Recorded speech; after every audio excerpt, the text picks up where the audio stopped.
Berdasarkan statistik rasmi sehingga tahun 2019, hampir 74,000 pertubuhan telah didaftarkan dengan Jabatan Pendaftaran Pertubuhan Malaysia. 22,374 adalah organisasi yang berteraskan kemanusiaan dan kebajikan, dan bilangan ini kian meningkat saban tahun. Ini belum lagi yang telah didaftarkan dengan Suruhanjaya Syarikat Malaysia ataupun dengan Jabatan Perdana Menteri Bahagian Hal Ehwal Undang-Undang ataupun dengan Lembaga Perkhidmatan Kewangan. Setiap 50 pertubuhan yang didaftarkan dengan ROS, 40 darinya tidak menepati garis panduan minimum yang ditetapkan oleh ROS. Mengapa ini semua berlaku? 6 dari 10 organisasi ada pasukan sukarelawan, tetapi tidak punya program khas untuk membangunkan kapasiti pasukan mereka. Purata belia yang kekal bekerja di sektor masyarakat sivil adalah antara 3 hingga 6 bulan sahaja. Di mana silapnya? Tahukah anda 6.4% pertubuhan bungkus dan gulung tika dek kerana tak cukup dana operasi dan pengurusan serta tidak ada pendapatan yang tetap untuk meneruskan operasi. 12 dari 20 NGO yang berdaftar tidak mempunyai website dan tidak mempunyai media sosial rasmi. Kami di Finlandio ingin mengajak anda semua, penggerak pertubuhan bukan kerajaan, pertubuhan masyarakat sivil, organisasi perusahaan sosial ataupun organisasi-organisasi yang berteraskan impak dan pembangunan masyarakat untuk bersama kami di Hack the Code. Dalam program Hack the Code, kami akan bongkarkan 4 perkara. Yang pertama adalah bagaimana anda boleh memperkukuhkan atau menguatkan organisasi anda. Yang kedua adalah bagaimana anda membina program untuk pembangunan bakat dan sukarelawan anda. Yang ketiga adalah bagaimana anda boleh mencari medium untuk menjadikan organisasi anda sebuah organisasi yang lestari dalam keuangan. Dan yang keempat adalah bagaimana anda boleh membina imej dan jenama yang besar melalui dunia digital. Jom bersama kami pada 28 hari bulan Januari 2021 ini.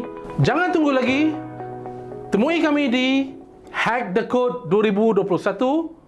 Kita jumpa di sana.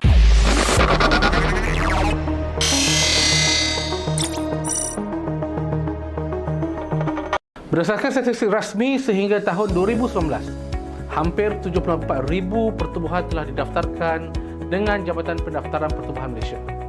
22,374 adalah organisasi yang berteraskan kemanusiaan dan kebajikan, dan bilangan ini kian meningkat saban tahun.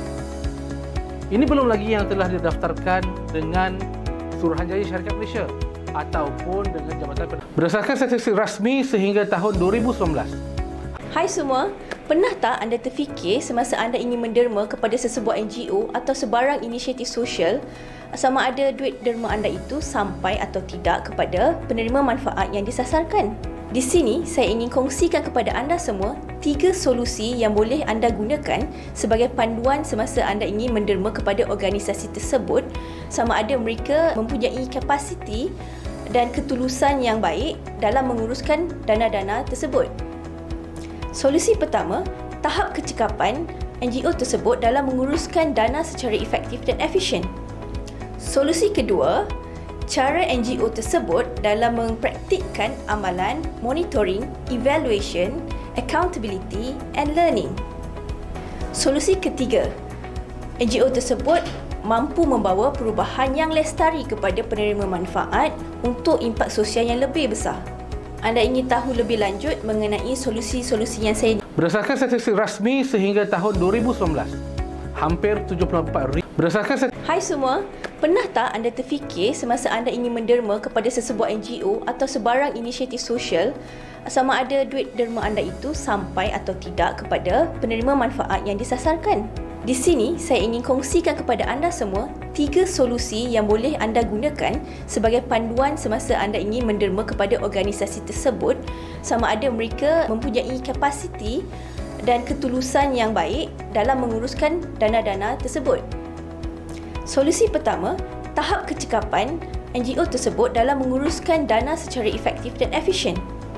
Solusi kedua, cara NGO tersebut dalam mempraktikkan amalan, monitoring, evaluation, accountability and learning. Solusi ketiga, NGO tersebut mampu membawa perubahan yang lestari kepada penerima manfaat untuk impak sosial yang lebih besar. Anda ingin tahu lebih lanjut mengenai solusi-solusi yang saya nyatakan tadi? Ayo sertai kami di Hack a Code yang akan berlangsung secara maya pada 28 Januari 2021 ini. Untuk sebarang pertanyaan dan info lebih lanjut, boleh klik link di bawah.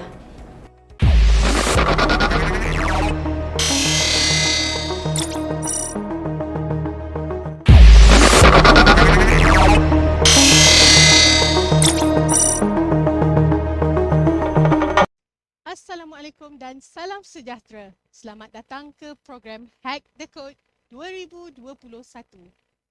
Sudahkah anda mendapat 4 modul yang kami kongsikan sebelum ini?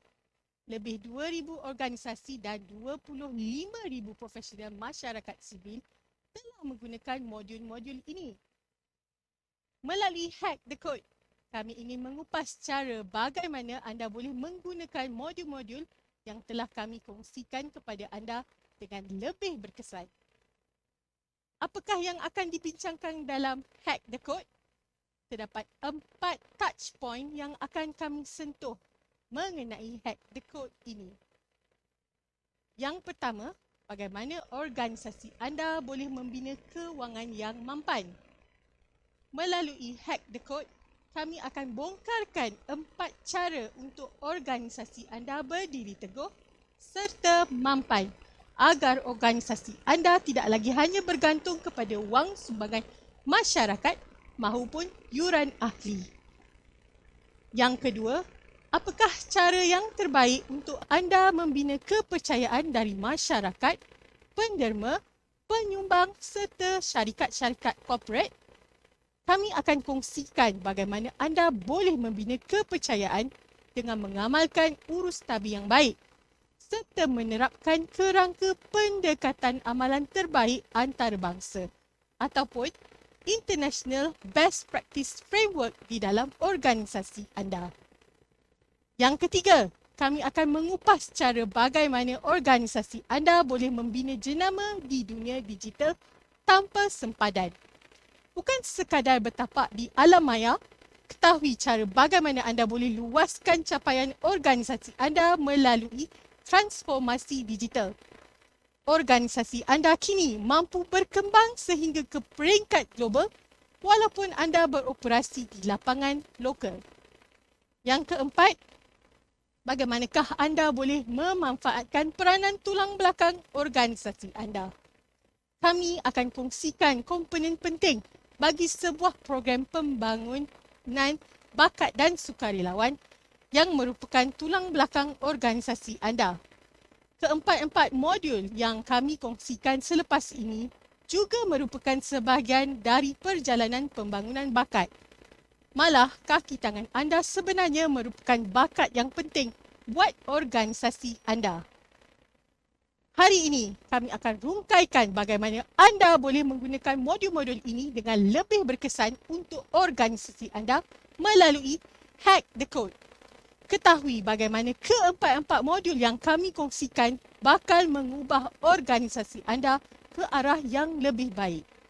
Untuk memecahkan kod yang pertama, saya menjemput Encik Khalid Al-Walid untuk memulakan program ini.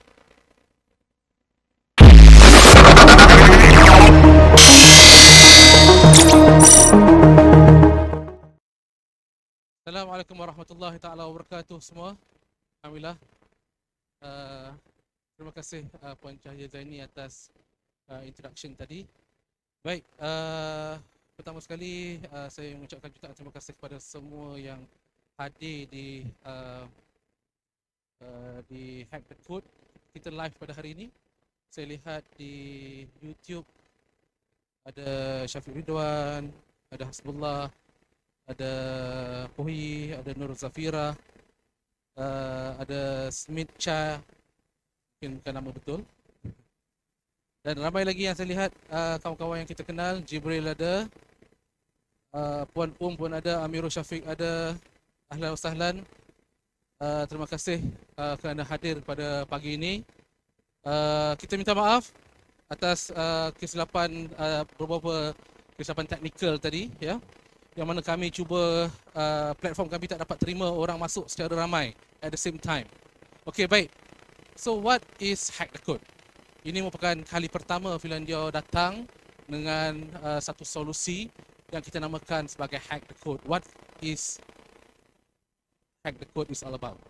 So Hack the Code basically adalah sebuah program yang kita design, yang mana kita design untuk memberi solusi kepada NGO yang ada di luar sana. For the past 3 years, kami telah memasang telinga, membuka hati, menerima pandangan, menerima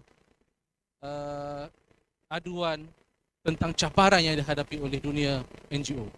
Dan kami merasakan bahawa keadaan apabila kita menghadapi COVID-19, NGO semakin, ada setengah NGO itu semakin lesu, semakin hilang arah tujuan. Dan saya percaya ada NGO yang mengambil peluang sewaktu COVID-19 ini berlaku untuk menjadi NGO yang lebih kuat, NGO yang lebih gagah, dan NGO yang lebih relevan kepada masyarakat. Baik, Hack the Code adalah jawapannya. Mengapa kami adakan Hack the Code? Kerana hari ini kita akan hacking the code of CODE. Kita akan hack satu persatu supaya semua jawapan untuk menjadikan NGO kita kekal relevan, kuat dan tangguh ini akan menjadi lebih dibumikan untuk ke semua rakan-rakan di dalam civil society organisation di dalam Malaysia. Dan ini kali pertama kami membawakan program-program Finlandia yang dalam berbentuk bahasa Melayu dan bahasa Inggeris dicampur sekali. Maybe all this while orang melihat Finlandia a bit international, a bit kita punya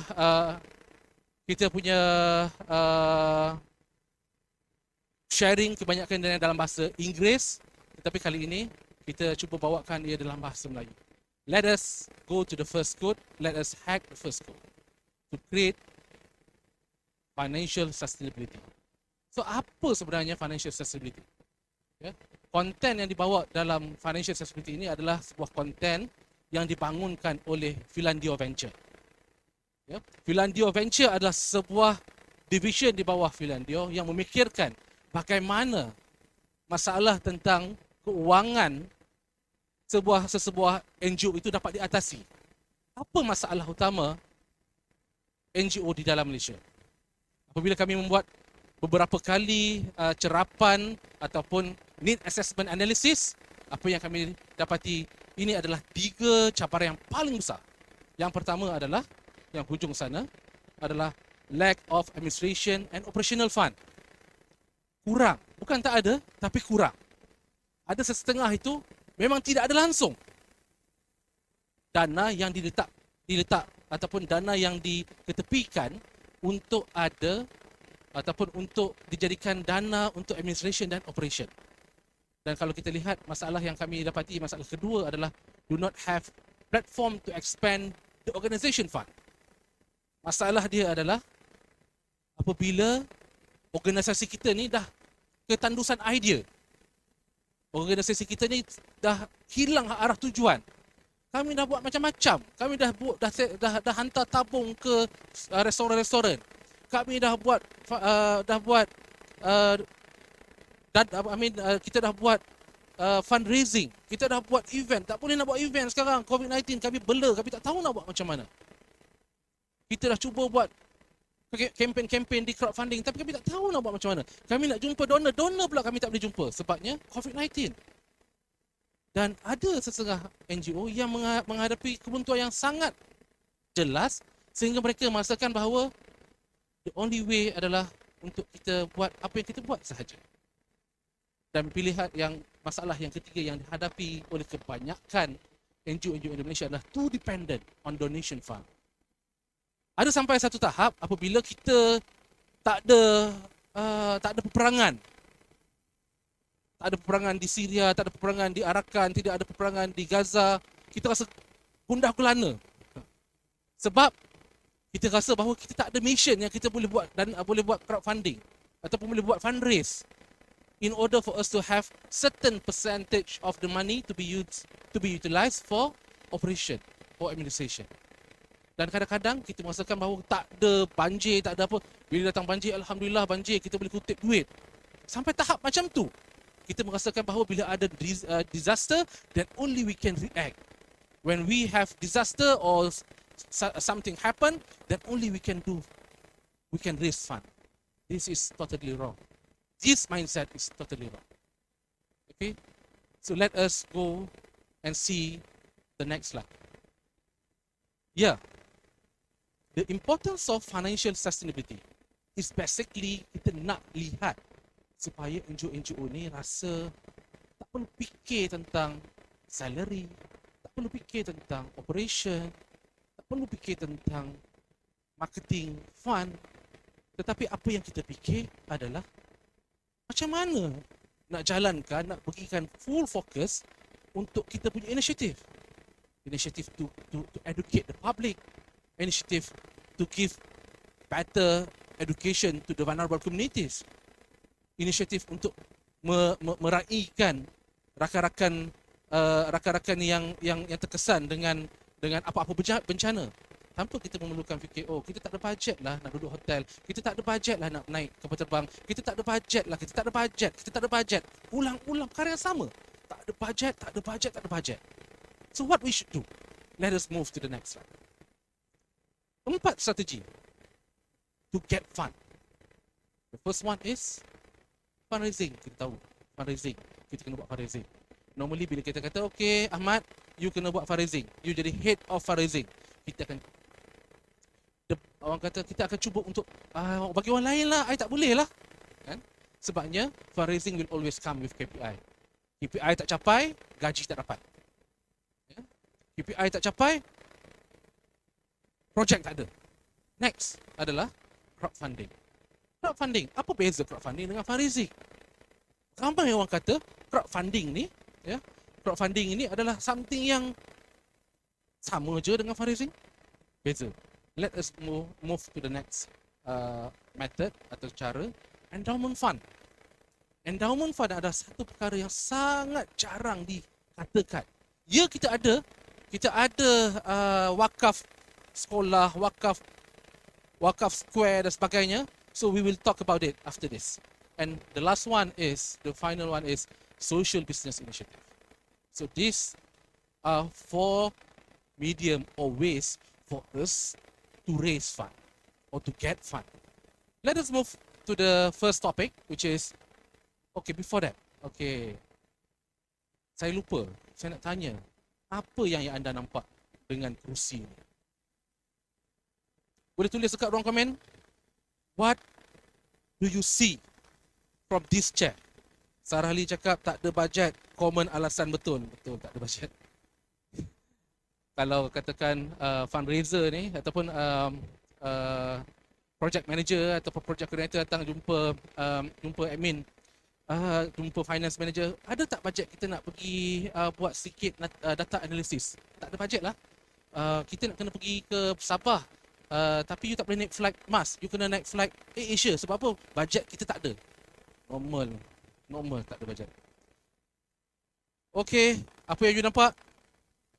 Kukuh.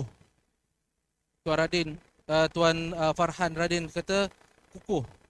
Sebabnya ada 1, 2, 3, 4, 5, 6, 7, 8 kaki. Kerusi yang kukuh, betul. Banyak kaki. Ainuha cakap banyak kaki. Sarah Ali pun cakap banyak kaki. Kaki lebih dari kebiasaan. Banyak solusi. Banyak kaki sangat. Banyak kaki dia tak boleh jalan. Dia duduk tang tu je. Banyak kaki, tapi tak semua sentuh lantai. Mungkin. Dia ada sebab kenapa ada benda yang sentuh lantai, ada benda yang tak sentuh lantai. Many legs than a normal chair. Betul? Terima kasih banyak semua. Aida kata kerusi yang kukuh dengan support dari kaki kerusi-kerusi yang lain. Hasbullah pun cakap benda yang kurang lebih sama. Oh ya.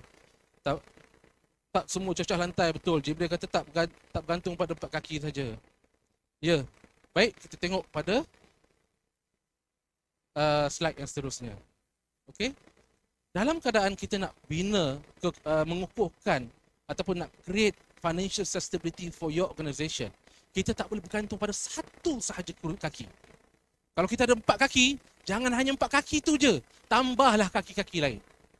Kalau kerusi, kalau badan macam saya ni, kalau ada 8 kaki, insyaAllah patah satu, saya boleh bergantung lagi 7. Tapi kalau 4 kaki, patah satu, bergolek macam nangka busuk, bop jatuh ke bawah. Kan? Baik, so kita nak tahu apa 5 cara kita buat fundraising. Yang pertama kita kena cari annual fund. Ini benda yang paling penting. Every organisation should have annual fund. Kalau tak, hujung tahun, kita nak fikir macam mana aku nak cari duit bulan 1 nanti. Bulan 1 pula, macam mana aku nak cari bulan 2 pula. Bulan 2 macam mana aku nak cari bulan 3. Bulan 3 nak cari bulan 4 dan seterusnya. It will make you fatigue. Kita akan rasa penat. So what we need to do, please, ini bulan 1, nak masuk bulan 2. Please plan in the first quarter. Go and look for your annual fund. You need to plan this. What is annual fund? It can be membership fee. It can be somebody that already pledged to give money to your organisation. Contoh, kalau kita ada 100 orang ahli. Kalau setiap orang ahli perlu bayar RM100 setiap tahun. Tapi kalau dia bayar yuran semua hidup, kita kena cari orang yang bayar yuran semua hidup berkali-kali. Orang kata setiap bulan kena cari orang yang jadi ahli semua hidup sebab dia bayar yuran semua hidup. So what we need to do is we need to plan whether we have annual fee yang dikenakan kepada ahli ataupun sama ada kita ada orang ahli semua hidup yang membayar yuran ahli yang besar pada masa semasa. Dan kemudian kita lihat yang kedua, carilah angel donor. Susah sekarang nak cari angel donor. Angel donor ni biasanya dia nak jumpa depan-depan. Nak tengok, oh ni lah dia orang yang dia cakap ni. Nampak percaya, boleh percaya dan sebagainya. Okay, fine. Tetapi kali ini kita tak boleh nak buat, tak boleh jumpa depan-depan. What we need to do is, we need to have a strong trust to get angel donor. Let us move to the next type of fundraising. Yes, we have grant and grant from government or from any foundation. Grant ni bukan benda yang setiap hari kita kena buat. Tetapi NGO kita kebanyakannya adalah grant GO. Grant NGO. Asyik cari grant. Tanya, Mat, kau buat apa? Tengah buat proposal. Proposal apa? Minta grant. Bulan 1. Bulan 2, buat apa tu? Buat minta grant. Bulan 3, grant. Bulan 4, grant. Sampai pila-pila pun grant. Yes, grant is good, but it is not good for your organisation health. You kena guna grant tu pada tempat dia. Baik, let us move to the next. Fundraising type is plan giver. Apa tu plan giver? Plan giver ni satu benda yang sangat mudah. Sebabnya kita ada control. Okay? Plan giver adalah kita plan bila orang nak beri kepada kita. We are the one that create the campaign. Contohnya, saya kenal one of our client is boleh saya sebut CGM, Cinta Gaza Malaysia. Mereka dah letak dah bulan pertama, 3 bulan pertama kempen apa, 3 bulan kedua kempen apa, 3 bulan ketiga kempen apa, 3 bulan keempat kempen apa. Winter for Gaza, Education for Gaza, macam-macam. Sebab apa dia create that particular campaign according to certain quarter? Because we plan our giver. So that our giver ni rasa macam, okay, aku tak bagi satu tabung je, aku bagi banyak tabung. So aku dah bagi dah bulan 2 hari tu, bulan 3 aku nak bagi juga, bulan 4 aku nak bagi juga, bulan 5 aku nak bagi juga. That what we call plan giver. And next adalah capital event. Kalau dulu senang nak buat capital event ni, buat larian kan, buat naik basikal, buat macam-macam, buat dinner. Tapi sekarang siapa kata tak boleh buat annual dinner? last week saya ada satu program dengan UIA, Humanitarian Wing of Alumni, yang mana kita dihantar makanan ke rumah untuk hadir program tu. That is one of the option. Tahun lepas juga ada satu program yang dihantar pizza ke rumah anak-anak yang kena sakit kanser. Pizza tu sampai ke rumah anak-anak ataupun kepada rumah donor. How orang kata, this is how we think out of the box. Dulu orang nak kena maraton ramai-ramai. Tak payah dah. What we need to do now is, hang buat maraton hang, aku buat maraton aku naik basikal aku masuk dalam Strava, aku record, aku dapat medal, aku dapat baju.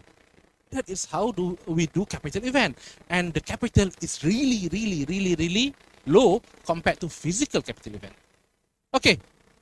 Ini adalah semua benda yang simple, tapi biasanya kita tak boleh control 1, 2 dan 3. Yang pertama, grant kita susah nak control. Angel donor kita susah nak control. Annual fund pun susah nak control. Sebab kadang-kadang orang bagi kita kata, okay, annual fund membership kena bayar sekian-sekian waktu, dia susah nak bayar. That's why kita kena ada membership secretariat yang menjaga mereka. Baik, let us move to the next point, which is what do we need to fundraise? Okay. Kita tengok apa? Trust. Nak fundraise simple, tapi sangat susah. Cakap mudah, tapi sangat susah. We need to have trust. How do we gain trust from the donors? Kita tengok yang pertama. Pertama, kita kena ada organisation profile. Ada organisation yang datang kepada Philadelphia minta untuk nak minta donation, tapi nak suruh kita buat fundraise, tapi organisation profile tak ada. So what's next? Kita tengok yang kedua. Point yang kedua, which is showcase your actual mission. Dalam keadaan kita yang virtual bagai, semuanya virtual, so we need to showcase our actual mission. Then what we need is we need to know your target audience. Kita kena ada database. Kalau kita ada database tapi kita tak tahu macam mana nak massage database, siapa yang bagi sekian banyak, siapa yang suka bagi untuk kempen apa. So we need to have database analytic team. Kita kena analyze kita punya database. Kita kena ada donor management system. Kalau kita tak ada, then kita kena fikirkan cara dia. Next, kita kena ada tahu what is the actual need of our beneficiary. Ni kadang-kadang bila orang tanya, tahu. Bila kita present, donor tanya, okay, I would like to give you around 500,000. But what is the impact that we get? Sudah. Dia tanya impact, kita tak tahu. Theory of change, tak tahu. Logical framework, tak tahu. So how do we measure impact? Need assessment, tak ada. Baseline, tak ada. Monitoring report, tak ada. Impact report, tak ada saja. So we need to have all this because we need to gain trust from the donor. Next, we move to the next. So we need to align our target with your target appetite. Donor ni dia ada nafsu dia. Kalau nafsu dia tengok Rohingya, dia akan derma. Mungkin dia tengok Syria, dia takkan derma. Mungkin kalau dia tengok vulnerable community, dia sedih. Tapi bila dia tengok education, dia kata, ni tak apa, ni jauh lagi. So, these are the things that we need to know. We need to align with our donor appetite. And sometimes corporate donors, they have their own appetite. How to know donors' appetite? Ni ada satu syllabus khas. How to know your donor appetite. Donor management is one big capacity building course that you need to have. Okay? I will not touch more because I have limited time today. Then let us go to the next point, which is system in place. Kita kena ada system. Nanti donor minta, where is your audited account? Where is your annual account? Where is your annual report? Semua tak ada. Tak boleh check. Tak jadi. Memang tak jadi. Kita kena ada system in place. So let us move to the next point, which is crowdfunding. Biasa kita dengar crowdfunding dah lama dah berlaku. Kalau tengok orang letak tabung dekat masjid, dekat kedai makan, itulah crowdfunding. Ya? Crowdfunding ini adalah kita mengumpul dana daripada orang ramai. Okey? Kita kumpul dana daripada orang ramai. So, apa type of crowdfunding? Let us move to the next slide. Yang pertama, tada, reward based crowdfunding. Nombor dua, tada, equity crowdfunding. Nombor tiga, lending crowdfunding. Next adalah donation crowdfunding. Nombor 5 adalah royalty crowdfunding. Hari ni saya tak nak cerita 1, 2, 3, 5 sebabnya ini semua berkaitan dengan bisnes. Nanti ada masa lain yang kita boleh bercerita tentang itu, tapi kita cerita tentang donation crowdfunding. Ya, kita tadakan dia merah satu. Ya, kita nak yang merah sahaja kita akan cerita. Masa saya dah habis sebenarnya, tapi saya nak teruskan juga. Let us move to the next slide. Apa yang kita perlukan untuk buat sesuatu crowdfunding? Next. Crowdfunding ni dia berbeza dengan fundraising tau. Fundraising ni kita kena tunjuk kita gagah. Kita kena gagah, kita segak, pakai cantik, website cantik, tekan, semua boleh. Tapi berbeza dengan crowdfunding, kita kena tunjuk kita lemah. Kita perlukan, kita rasa kita menyayat hati, appealing. We need to make thing appeal. Kita kena bagi orang faham bahawa kita ni tengah memerlukan dana untuk serve our beneficiary. These are the big word for crowdfunding. Appealing. So how do we appear to be appealing to other people? Let us go to the first one. Kita kena ada online premise. Kalau kita ada office, so online office kena ada. Maksudnya website kita kena ada, Facebook kita kena ada, social media kita kena ada, dan kalau orang PM kat situ, orang boleh kenal kita. Orang boleh jawab, ada orang yang jawab kita. Okay? Next adalah online payment gateway. Ada orang nak bagi donation, berkata, oh tak boleh lah cik kena bank in dekat itu, auto teller machine sahaja. Mana boleh? Kita kena ada online payment gateway, macam-macam gateway. Pay88, Paylah, Jomlah, apalah, Shenggo lah, apa semualah. Toyib Pay lah, Mumtaz Pay lah, macam-macam jenis ada. Ya. So what we need to do is we need to have online payment gateway. Ya. Next adalah kita perlu ada right platform. Banyak platform untuk crowdfunding. Banyak, serius banyak. Boleh tak tolong tulis dekat komen tu apa crowdfunding yang biasa anda pakai? Crowdfunding platform yang anda pakai. Ada apa? Kadang-kadang kita pakai our own platform, our own website, betul? Ya? Kita pakai our own platform. Kita pakai orang klik dan masuk ke akaun kita sendiri, website kita sendiri. Next adalah orang apa platform yang ada. Cuba kita letak kat chat tengok. Tolong tulis apa atau crowdfunding platform yang ada dekat Malaysia ni. Saya bagi contoh satu. GoFundMe. Bukan. GoFundMe bukan Malaysia. Okay, kita tengok apa dia. Contohnya satu, kita ada Launchgood, Pitchin. Pitchin dia lebih pada bisnes. Kalau untuk crowdfunding donation, Pitchin dia tak layan. So ada Launchgood, ada Kita Fund, ada Launchgood, Kita Fund, Simply Giving, Giving Hub, NGO Hub. Apa lagi? Macam-macam. Tapi kita kena tahu platform apa yang betul. Kadang-kadang kita guna platform A, tapi kita nak target corporate crowdfunding. Nak target corporate crowdfunding, jangan pergi dekat Launchgood. Launchgood bukan corporate crowdfunding. So you kena guna dekat Global Sedekah ataupun NGO Hub.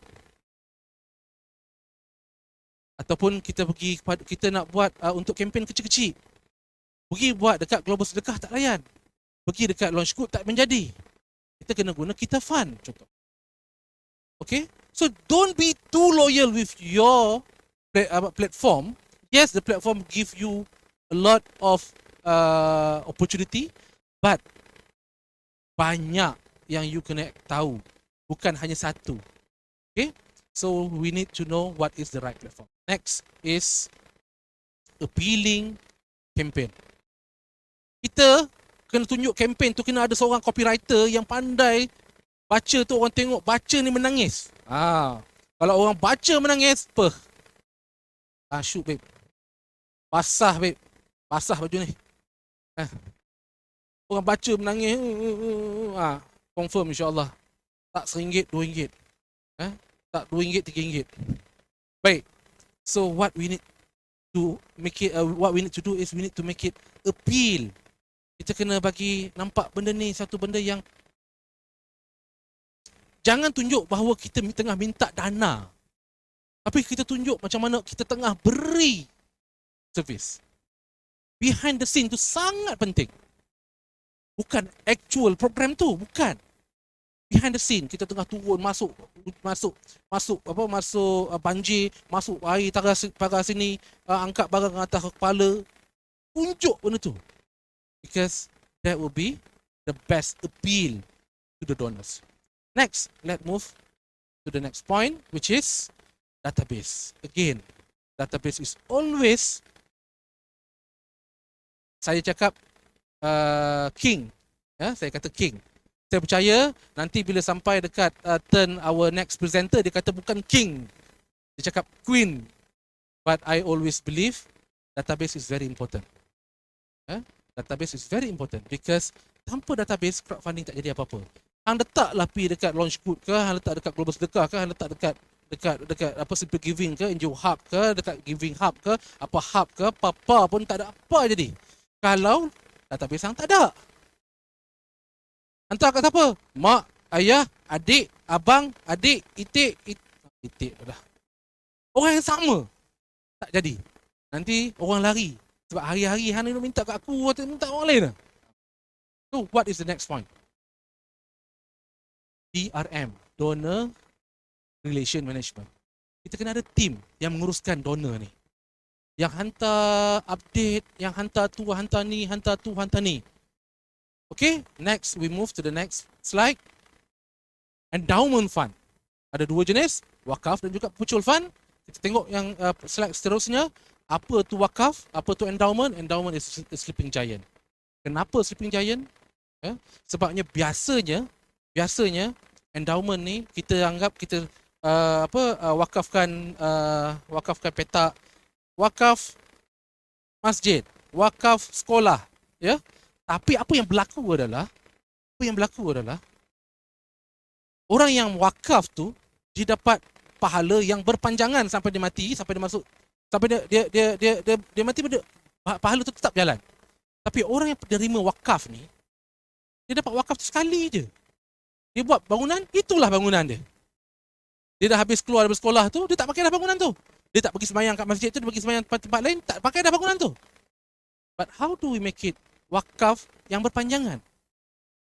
Ada satu sistem yang digunakan pakai banyak digunakan pakai di dunia, di Turki contohnya. Kita tengok sistem ini yang dinamakan sebagai perpetual fund atau perpetual investment ataupun perpetual endowment fund, yang mana mereka menggunakan duit daripada donor, duit daripada financer ataupun duit daripada economic subsidiaries ataupun economic company, dia masukkan ke dalam fund, yang satu fund yang besar. Kemudian dari fund tersebut dibahagikan kepada 3 bahagian. Yang pertama, 30% dia berikan untuk buat aset yang memberi servis kepada charity program. Yang kedua, 20% digunakan untuk menjalankan program. Yang ketiga adalah dia pergi invest 50% lagi, invest kepada mana-mana projek ekonomi. Kemudian yang kita nampak, yang pertama, dia menghasilkan lestari social facilities. So benda ni lebih sustainable. Dia ada co-working space, Dia ada co-kitchen untuk ibu-ibu B40 datang masak dan hantar untuk makanan through Grab Food dan sebagainya. Dia ada co-resident, mana asnaf tak ada tempat nak duduk, dia duduk kat situ. Bila dia dah diberikan kerja dekat co-kitchen, dia datang kerja dekat co-working space, dia dapat duit, dia boleh keluar. And then they create colleges, they create care home, clubs, counselling center, vocational center, animal center, library, computer for public, TV, bla bla bla bla bla bla. Ini adalah untuk memberikan facilities kepada beneficiary. Yang kedua adalah Lestari Service and Community Program in the community. Dia buat program awareness, dia buat program education, dia buat program healthcare, dia buat macam-macam. Ini adalah actual program. Dan yang terakhir adalah Lestari Investment, mana duit yang datang 50% tu dimasukkan ke dalam dana Lestari Investment supaya digunakan untuk investment. Nak invest dekat stock market ke, nak invest dekat gold ke, nak invest dekat social business ke, dia macam-macam. There are a lot of option yang kita boleh gunakan dana tersebut untuk diguna pakai. Baik, so next let we move to, okay, tekan semua sekali, dia tertinggal pula dekat bawah. Apa beza social enterprise versus social business versus social equity? Dia beza, sangat beza. Kita tengok yang pertama adalah social enterprise. Yang kedua adalah social business. Kita tengok apa beza dua ni.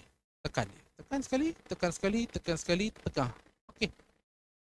Beza dia adalah social enterprise dengan social business ni, dia nak impact. Dia nak ada impact pada masyarakat. So, apa yang ada pada impact pada masyarakat adalah, yang pertama beza dia adalah enterprise ni a portion of the profit reinvest into the business untuk berikan dia nak beri impact tu. Tapi hanya a portion, a portion. But for social business 100% will be invested into the social business. Tapi tadi kita ada tanya berkenaan dengan social equity. Ini satu benda yang baru. Social equity. Bila social equity ini adalah kita, sesuatu bisnes itu dimiliki oleh beberapa organisasi masyarakat untuk organisasi masyarakat tersebut memberi semula kepada masyarakat dan tidak ada digunakan untuk personal ataupun independent organisation. Social business can be a social equity. Sebagai contoh, kita punya penaja kita pada hari ini. Terima kasih, saya lupa nak sebut pasal penaja kita. Socash, dia adalah social equity. Hak milik bersama. Siapa nak masuk dalam program Socash, dia ada sebuah social currency program, which is nanti akan ada sesi yang kita akan cerita tentang Socash. Siapa yang masuk pada Socash, organisation dia adalah ada benefit ataupun ada share di dalam entiti tersebut. Ini yang dikatakan sebagai social equity. Contoh, kalau katakan kita ada satu kedai. Kedai itu bukan dimiliki oleh NGO A, tapi dimiliki oleh NGO A, B, C, D, E. Bersama. Ini yang dikatakan sebagai social equity. So, saya rasa itu sahaja masa yang saya ada untuk share tentang the first code, which is creating financial sustainability. Saya yakin selepas ini saya akan dapat untuk meneruskan, kita akan kongsi lagi topik yang lain. Kita akan bersama dengan our next presenter. Before that, before we hack the next code, let us have a bit energizer bersama. Okay, thank you very much for having me. InsyaAllah kita jumpa selepas ini.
guys, saya Zarif Kolil. Saya akan buat sedikit energizer sebelum kita pergi ke next topic, which is optimizing trust. So saya nak minta semua orang berdiri sebab korang dah penat semua kan tengok yang first topic. So saya nak minta semua berdiri dan ikut stretching dengan saya, okay? Kita boleh dongak ke atas. 1, 2, 3, 4, 5. Ke bawah. 1, 2, 3, 4, 5. Kiri. 1, 2, 3, 4, 5. Kanan. 1, 2, 3, 4, 5. Okay, kita pusingkan tangan kita sikit. 1, 2, 3, 4 and 5. Okay, sini. 1, 2, 3, 4, 5. Atas. 1, 2, 3, 4, 5. Ke belakang. 1, 2, 3, 4, 5. Dan kiri pula. 1, 2, 3, 4, 5. Tengah atas. Ke atas. 1, 2, 3, 4, 5. Belakang. 1, 2, 3, 4, 5. So guys, stay tune bersama kita. Kita akan sambung ke next topic, which is optimizing trust. So, bye.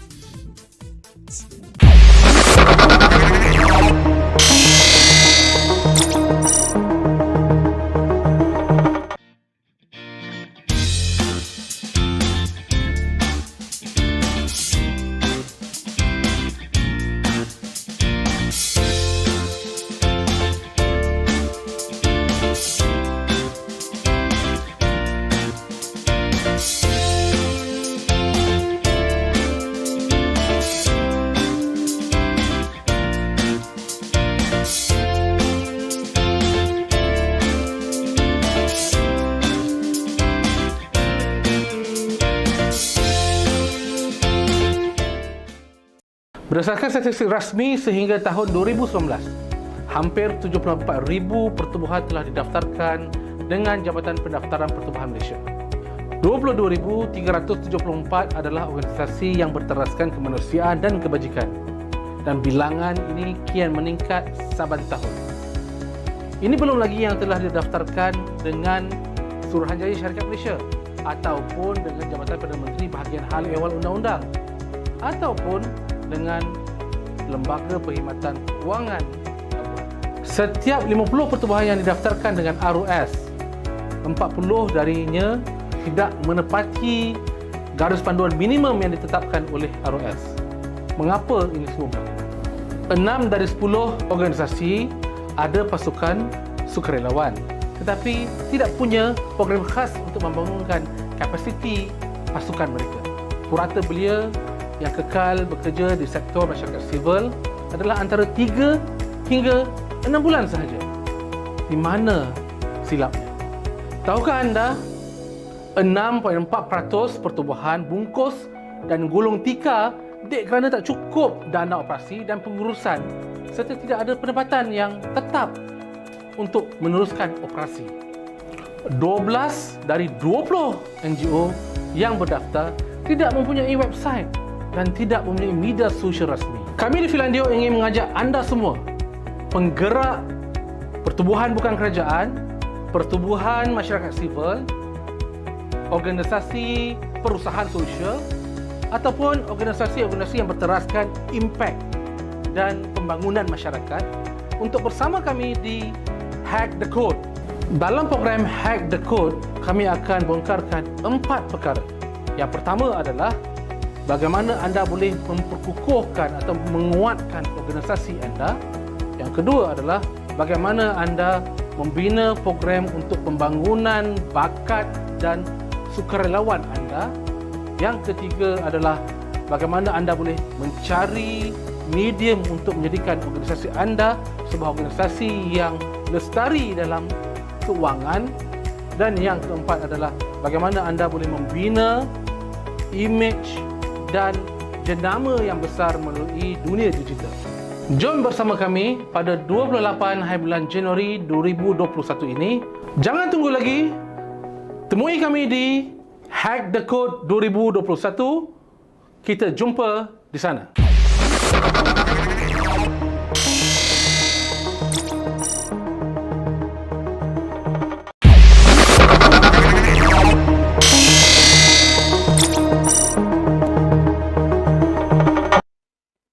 Welcome back to Hack the Code. You are now together with me, Nurul Anwar. Now we are going to unhacking the letter O. So the letter O means optimizing trust. Okay. So kepada semua yang sedang menonton, saya ingin menjemput kalau ada yang mempunyai wang ringgit RM1 RM1, so boleh keluarkan. Okay, di sini saya nak tunjukkan bahawa nilai RM1 ini mungkin berbeza bagi setiap individu. Kalau RM1 ini diberikan kepada seorang yang ada kerja tetap, mungkin nilainya okey, biasa-biasa je. Tapi kalau nilai RM1 ini bagi seorang pelajar atau orang yang tidak mempunyai pendapatan yang tetap, ia mungkin sebuah nilai yang sangat besar. Okey. Apa yang saya cuba highlightkan di sini adalah I'm sure most of you are representing your organisation. Let's look from the organisation point of view. Adakah kita telah mengambil RM1 ini dengan serius dalam menguruskan RM1 ini dengan menggunakan RM1 ini untuk maksimumkan dana tersebut demi mencapai objektif yang kita telah tetapkan? Adakah RM1 ini dapat mengubah kehidupan penerima manfaat yang kita telah sasarkan? Itu adalah persoalan yang saya ingin lontarkan sebelum kita move forward untuk slide yang seterusnya. Okey? Kalau tuan-tuan semua lihat di sini, ia adalah situasi yang biasa. When we talk about NGO, ini adalah senario yang biasa. Orang menderma, it's part of fundraising, memang kena buat pun, kan? Tapi from a individual point of view, macam kita sendiri sebagai individu, kita pun menerima rayuan derma ni, I can say almost every week, kan? Dalam, it can be in a form of group WhatsApp ke, ataupun dekat email ke, atau dekat crowdfunding platform ke, atau even dekat social media. It can be through the posting ataupun maybe dekat FB ads. So, ia adalah rayuan derma ni is something yang common. Okay? Tetapi what will be the first 60 second yang for you as a donor to decide sama ada nak derma atau tak? Apa yang akan apa antara persoalan yang terlintas dalam 60 saat yang pertama semasa kita mendapat those kind of rayuan? Apa perkara pertama yang akan terlintas dalam fikiran kita? So mungkin boleh you all boleh letak dekat ruangan chat dekat sini. Apa antara persoalan yang akan terlintas dalam fikiran kita? So antaranya adalah, selalunya lah, okay, legit ke rayuan derma ni? Siapa NGO ni? Kan? Siapa penerima manfaat derma ni? Macam mana derma ni diuruskan? So banyak sangat soalan. So tetapi pada masa tu, apa indikator yang diorang boleh guna, your potential donor boleh guna supaya dia kata, okay, I'm donating. You have got the checklist semua hijau. Okay, I think this is something legit, so I will donate. So today, in today's session, saya nak kongsikan terdapat 3 tunjang utama di dalam kod O, iaitu Optimizing Trust. 3 pilar utama. Yang pertama adalah trust. Yang kedua adalah meal. Dan yang ketiga adalah change. So ini adalah 3 perkataan keramat yang anda perlu hadam hari ini untuk kod O, Optimizing Trust. Okay? Sorry, tersasul. Okay, untuk tunjang yang pertama, the first pillar, trust. Actually, what makes a good foundation of trust? Macam mana kita nak develop benda tu? So, trust is something that you have to earn. You have to work for it. It's an ongoing process. It's an ongoing process and you have to improve as you go along. So dia bukan one off kind of thing. So bila kita bercakap pasal trust, it's always be sama ada mereka ini mempunyai decision making yang menjadikan setiap keputusan yang diambil melalui proses semak dan imbang. It's a check and balance. Okay?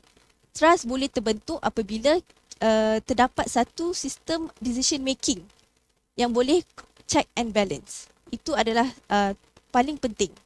Dan proses ini hanya akan berlaku, mungkin hanya akan berlaku apabila orang yang membuat keputusan itu mempunyai ilmu, pengalaman, skill yang berkaitan supaya keputusan yang dibuat itu adalah tepat. Keputusan itu adalah yang paling bagus untuk NGO tersebut. Sebab through that good decision, dia boleh mencapai objektif yang telah ditetapkan dan dia boleh serve the best interest of the stakeholder, sama ada direct or indirect. Okay? So itu adalah saya dah sebutkan tadi dua perkara yang penting under trust, decision making process, dan yang keduanya adalah competent talent on board. So it's all about who is sitting to drive your organisation. Okay? Mereka mestilah seorang yang mempunyai ilmu, skill dan pengalaman. Itu sangat penting untuk mereka lead the organisation. Dan poin yang ketiga adalah transparency and accountability. So actually dua poin ni dia sangat jargon, tapi sangat famously used. Tapi apa maksud sebenarnya when we talk about transparency and accountability ni? So bila kita bincang pasal transparency and accountability ni dalam konteks NGO, bahasa mudahnya adalah apabila penderma faham dan mendapat akses secara am bagaimana pengurusan dana dilakukan sehingga sampai ke penerima manfaat itu. So they have got all the necessary information. Mereka aware, oh from our money here, RM1 ni, macam mana dia sampai kepada penerima manfaat itu. So they need to be aware dan dia boleh access that kind of information. Sebab apa? Apabila penderma tu faham dengan proses tersebut, mudah untuk mereka membuat keputusan yang tepat sama ada ingin menyumbang as for those who the first timer ataupun terus menyumbang for the existing donor, ataupun maybe dia orang decide terus tidak menyumbang sebab they are not happy with how the funds are being managed. Okay, itu adalah 3 possibility yang akan berlaku. So, tidakkah anda merasakan sesungguhnya mempraktikkan amalan transparansi dan accountability sangat penting sebenarnya? Fikir-fikirkan. Itu adalah elemen yang ketiga bagi tunjang trust. Sekarang kita akan move kepada elemen yang kedua, tunjang yang kedua, iaitu MIL. MIL ini adalah sebenarnya is an acronym of monitoring, evaluation, accountability and learning. Okay. So dalam MIL ini, ia merupakan konsep asas bagi pelaksanaan program atau projek pembangunan sosial. So I'm sure among of our attendees here merupakan project manager. Bukan asing lagi untuk project manager. Tetapi I will take this opportunity to call upon my learned community of practice untuk sebar luaskan ilmu MIL ni kepada organisasi level. Okay? Not just on project level tetapi organisasi level. Kenapa? Sebab dia sangat praktikal dan apabila kita apply MIL ni, dia boleh menambah baikkan how we manage the ecosystem of our organisation. Okay? So that's MIL, M-E-A-L. So point yang kedua adalah apabila kita mempunyai MIL ni di dalam organisasi, dia actually membantu untuk kita plan, implement, verify and improve.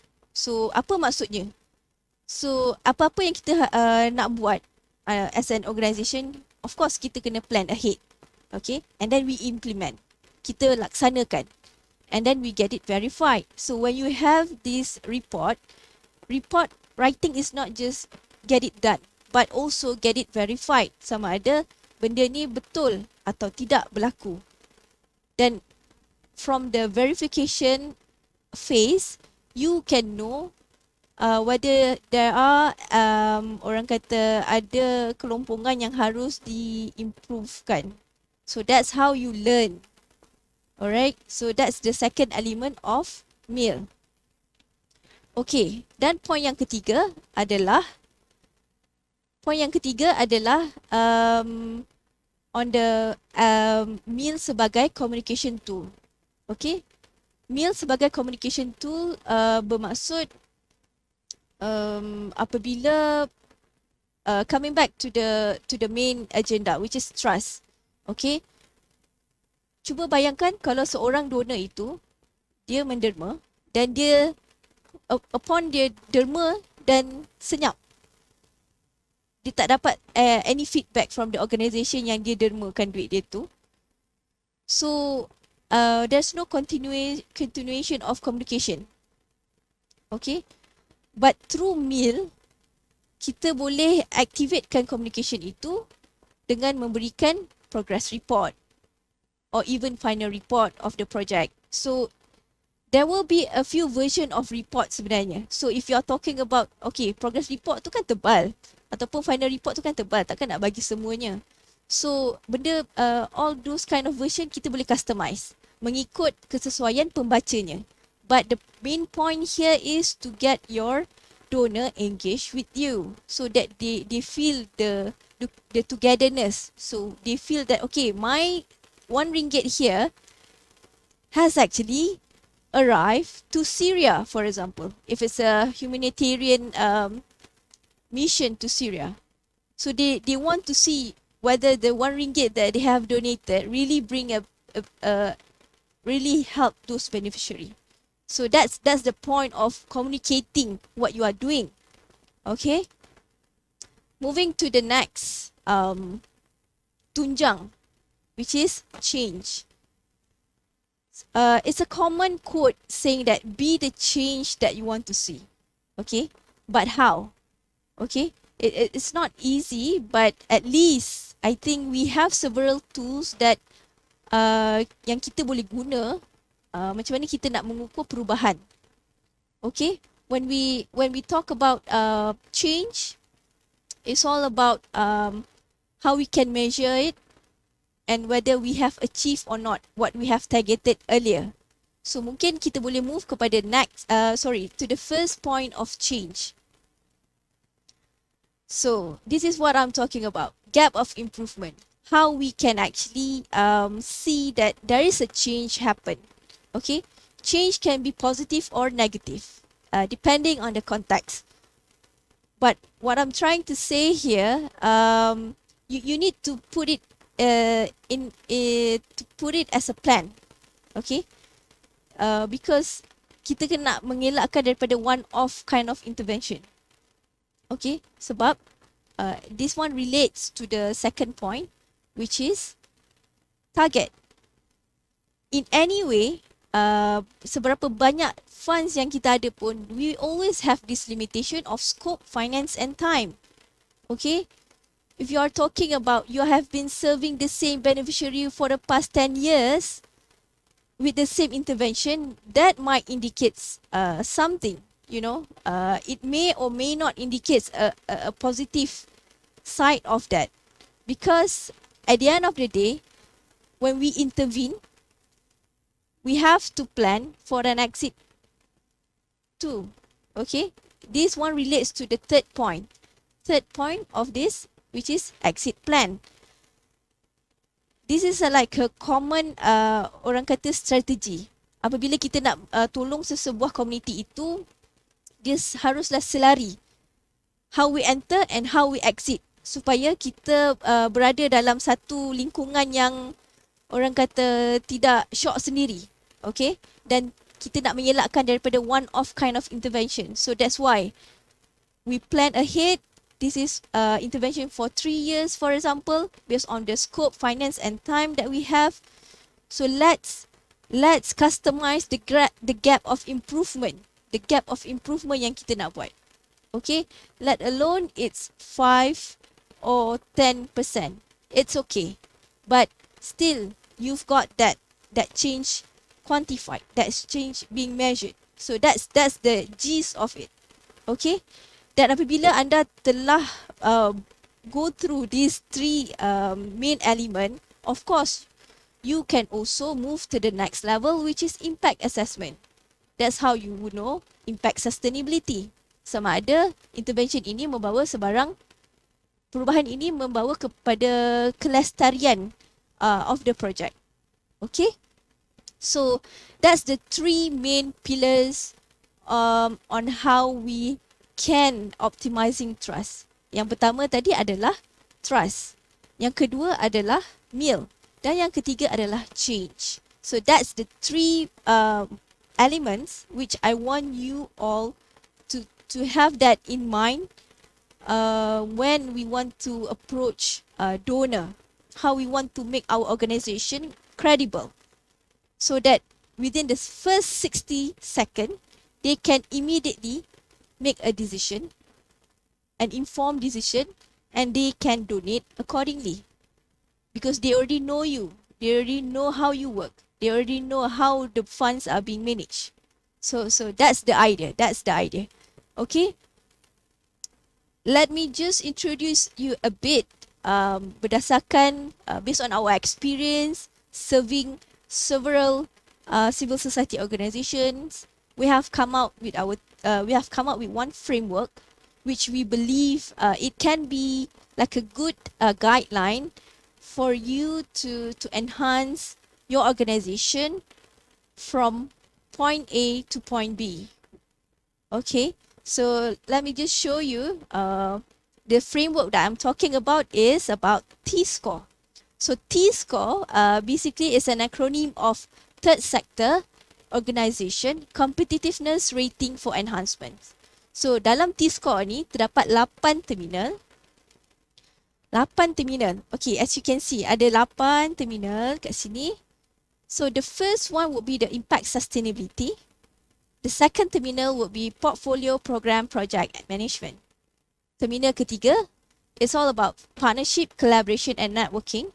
Terminal number 4, organization sustainability. Terminal 5, stakeholder management. Terminal 6, quality management. Terminal 7, governance and risk management. And Terminal 8 is strategy and leadership. This is the, we have crafted this framework based on our experience dealing with CSO. And we think that this is a good guideline to at least use as your parameter on how when you want to improve your organization efficiency and effectiveness. Okay, so these are the 8 terminals. So let me just go through quickly touch point of every terminal. Terminal number 1, impact sustainability. So the main question that we are addressing here would be, what is the change that we have created for the beneficiary? Okay, terminal number 2, portfolio program project management. So it has been a culture when we say or when we use the term program and project interchangeably. So are they actually the same or different? So in terminal 2, we really dig in details how you would actually cluster or categorize your portfolio, your program and your project. They are different. So that's why even the name, the spelling also different. So of course the detailing also different. So let's get it structured first. Terminal number 3, partnership, collaboration and networking. So this is all about having the question of, have you identified the right partner in crime? So not everyone can be your partner, not everyone can be your collaborator, because at the end of the day it's a 2 different entity that has got different DNA. So how do we actually harmonize these 2 entities based on is whether partnership, collaboration, and networking. So which one would be suitable? Okay. Terminal number 4, organization sustainability. So here we will talk about more in terms of operation, in terms of what is your non-dependent source of income to operate. Okay, as you know, NGO is struggling to survive. If you listen when Mr. Khalid said about creating financial sustainability, this is where it makes a lot of sense. At one juncture, those NGO has to be dependent. You cannot just too much dependent on funds, too much dependence on donation. Okay, but through this terminal, we will actually help you to structure how you can be non-dependent to any other party. All right. Terminal number 5. The main question here would be it's all about stakeholder management, and the main question here would be you are not only serving the beneficiaries alone, so you really need to map who are your other stakeholders who have direct or indirect interest in everything that you do. Okay. Terminal number 6, quality management. So have you got your policy, procedure, and work process them ready? Okay, have you got them ready? Because sometimes even people mixed up policy, procedure, and work processes. They are actually different, but they are interrelated. So Terminal 6 will help you to structure based on the best practices. Okay, terminal number 7, governance and risk management. So if you can recall earlier bit of my presentation, I was saying about decision making. Okay, governance and risk management is all about having a good decision maker. Okay, so we really need to be aware whether we have got put the right people in the right place, because they are the captain of the organization. And terminal number 8 is about strategy and leadership. Strategy and leadership, the main question that is important for our organization to know is, are we on track to translate the real purpose of the social mission? Sometimes even the driver or the captain of the organization is having difficulty to know what is the real purpose of that NGO. Okay, sometimes they don't really have sufficient information, and that's why the direction might different if they change the captain. But at the end of the day, it's not about the captain only, it's about the organization. So because the organization is a separate legal entity, it has got its own DNA, and everybody needs to know where is the targeted direction based on its vision and mission. So I believe these 8 terminals are very crucial, which needs a lot of commitment in order to make your organization an improved version of the previous year. Okay, and it, as I said earlier, it is an ongoing process. We really need to improve ourselves from time to time. So inshallah, that's the gist of it. But I'm sure you will be tertanya-tanya. So what's next? Okay, so T-score would be the framework. But how do we start with the framework? Okay, let's join us after this because we will have interesting subject that we want to share with you, how we can actually activate T-score in a more structured way. All right, till then, thank you so much. So we will move to the next code after this. Goodbye.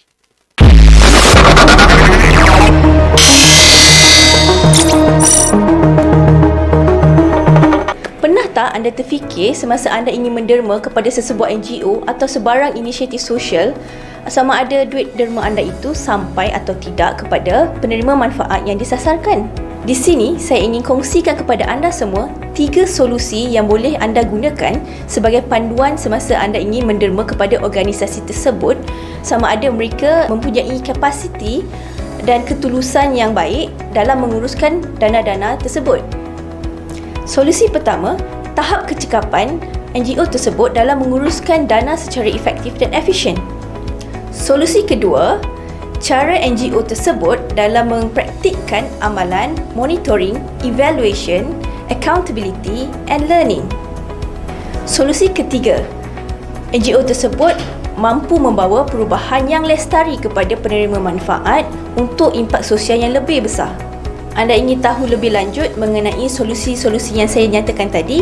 Ayuh sertai kami di Hack a Code yang akan berlangsung secara maya pada 28 Januari 2021 ini. Untuk sebarang pertanyaan dan info lebih lanjut, boleh klik link di bawah.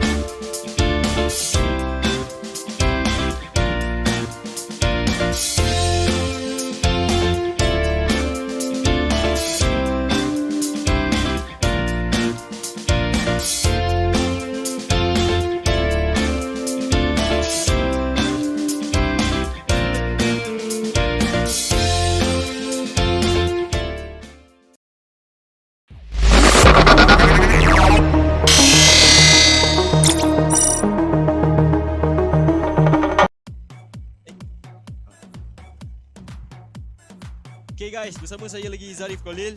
Tadi kita dah stretch bahagian atas upper part kita punya body. So saya nak ajak kita bersama-sama dengan saya Zarif Khalil untuk stretch bahagian tengah pula. Okay, sebelum kita sambung ke next topic which is digitalizing services. Okay, so saya nak semua ikut bersama saya, okay? 1 2 3 4 5 kanan pula. 1 2 3 4 5. Okay, kita stretch macam ni. Ikut saya. 1 2 3 4 5 6 7. So okay, kita stretchkan tangan sikit. 1 2 3 4 5 bawah. 1 2 3 4 5. Okay, tangan kiri. 1 2 3 4 5. 1 2 3 4 5. Okay, itu saja daripada saya. So kita akan sambung dengan next topic which is digitalizing services. Okay.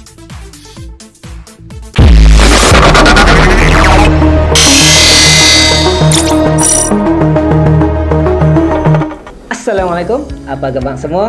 Okey, hari ni Yasin nak kongsikan 3 cara untuk meminta donation di sosial media lah khususnya.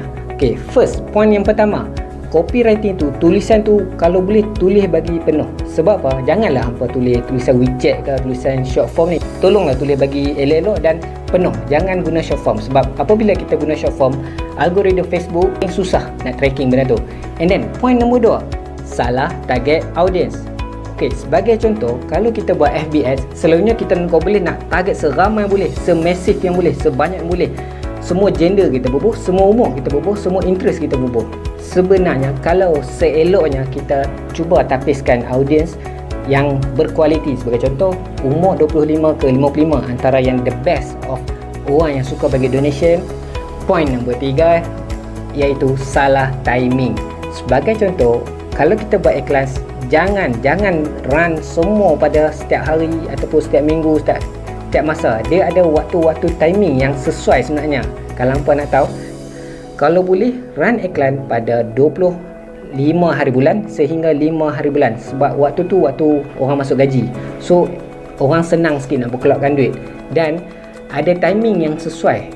Kalau contoh hari Jumaat, pukul 12 sampai pukul 2 petang. Itu antara waktu yang sesuai lah, sebab orang lelaki balik solat, dia orang katakanlah dia pergi dengan khutbah tu cerita pasal sedekah, dan itu pula iklan hampa lalu, boom, dapat.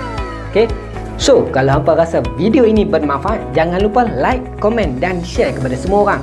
Pada 28 Januari 2021 kami mengadakan seminar yang bertajuk Hack the Code. So untuk info lebih lanjut, tekan link di bawah.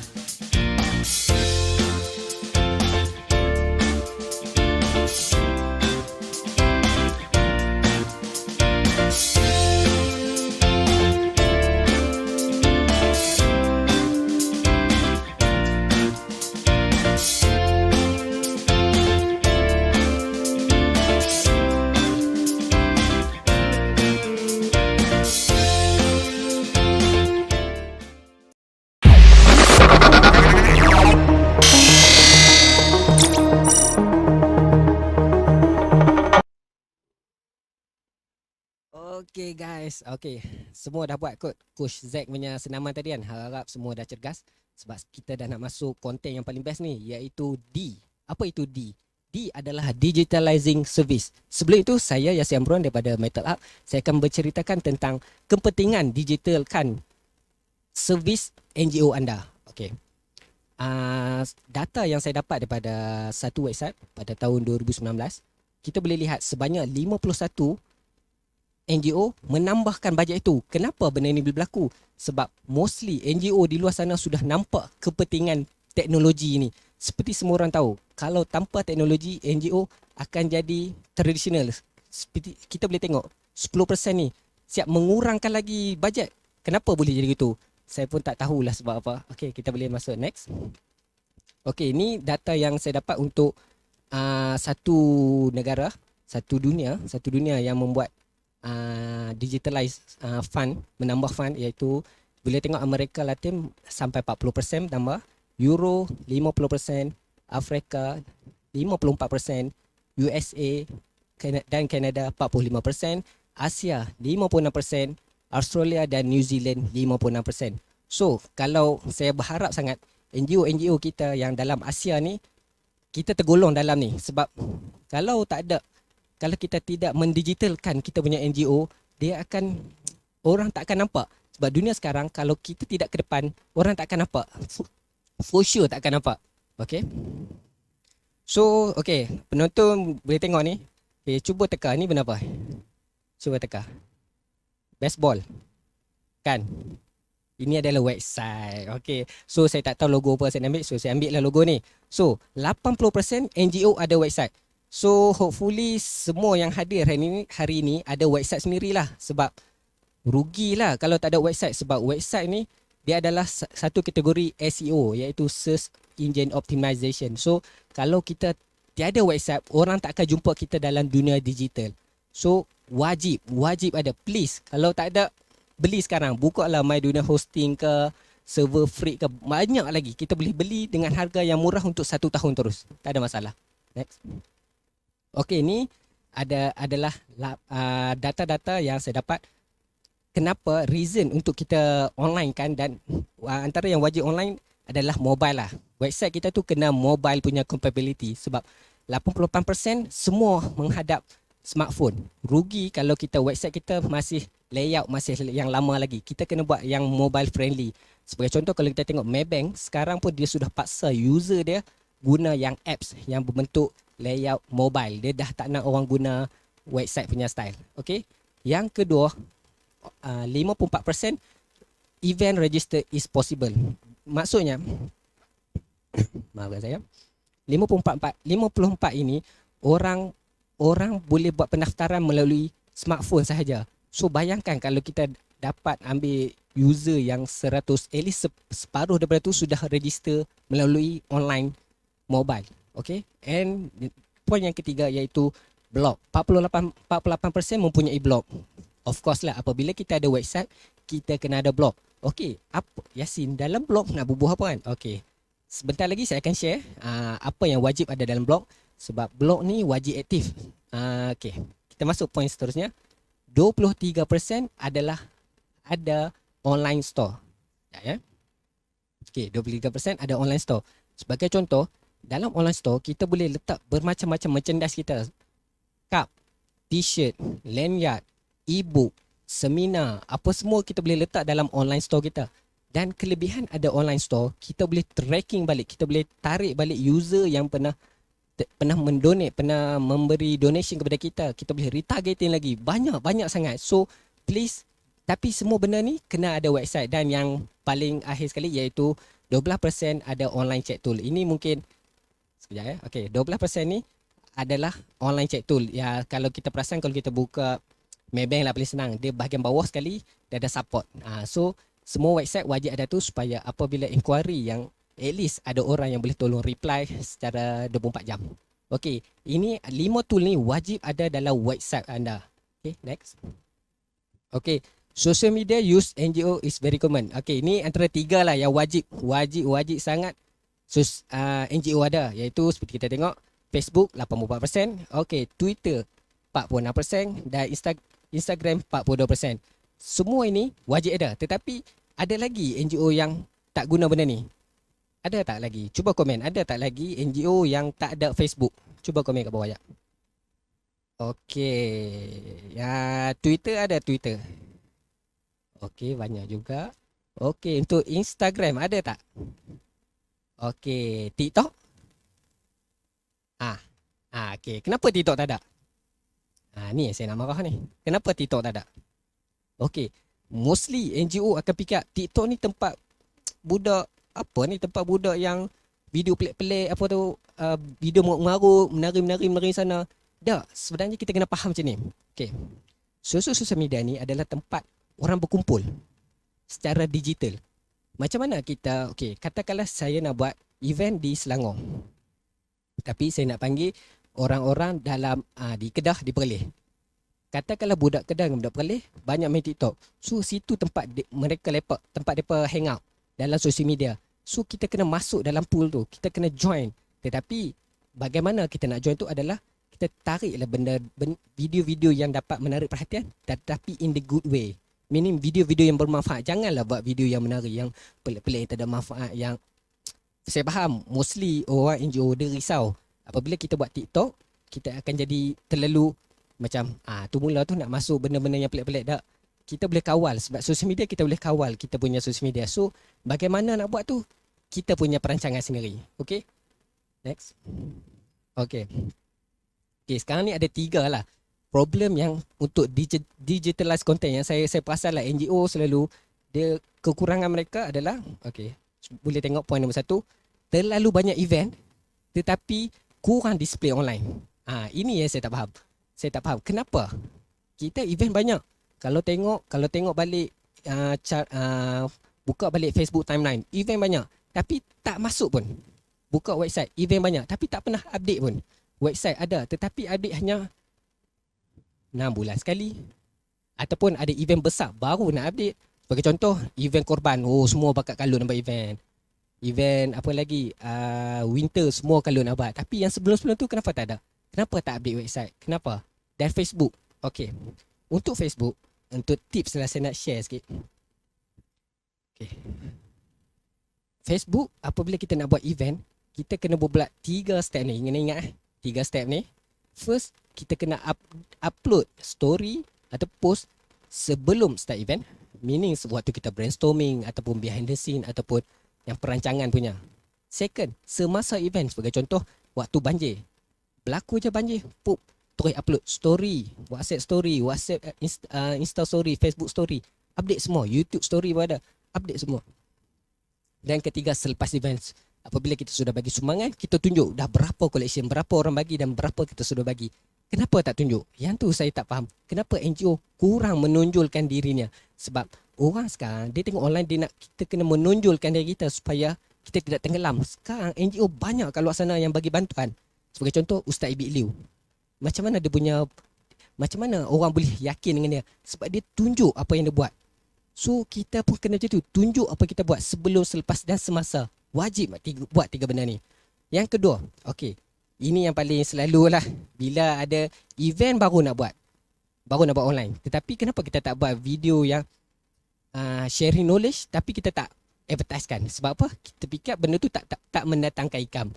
Tidak sama sekali. Kalau tanya saya, benda, yes, saya tahu kita fikir untuk income. Saya buat advertisement, saya fikir saya nak dapat income. Yes, saya faham. Itu memang for sure. Tetapi kita kena fikir, kita ada branding. Kena bina branding kita. Apabila kita bina branding kita, orang tengok, walaupun kita bukan jenis yang buat, kita akan sharing benda-benda yang tak related pun dengan ni, tetapi it is content yang bermanfaat, dan kita buat iklan benda tu, orang nampak, wish, bagusnya cuba sharing benda bermanfaat.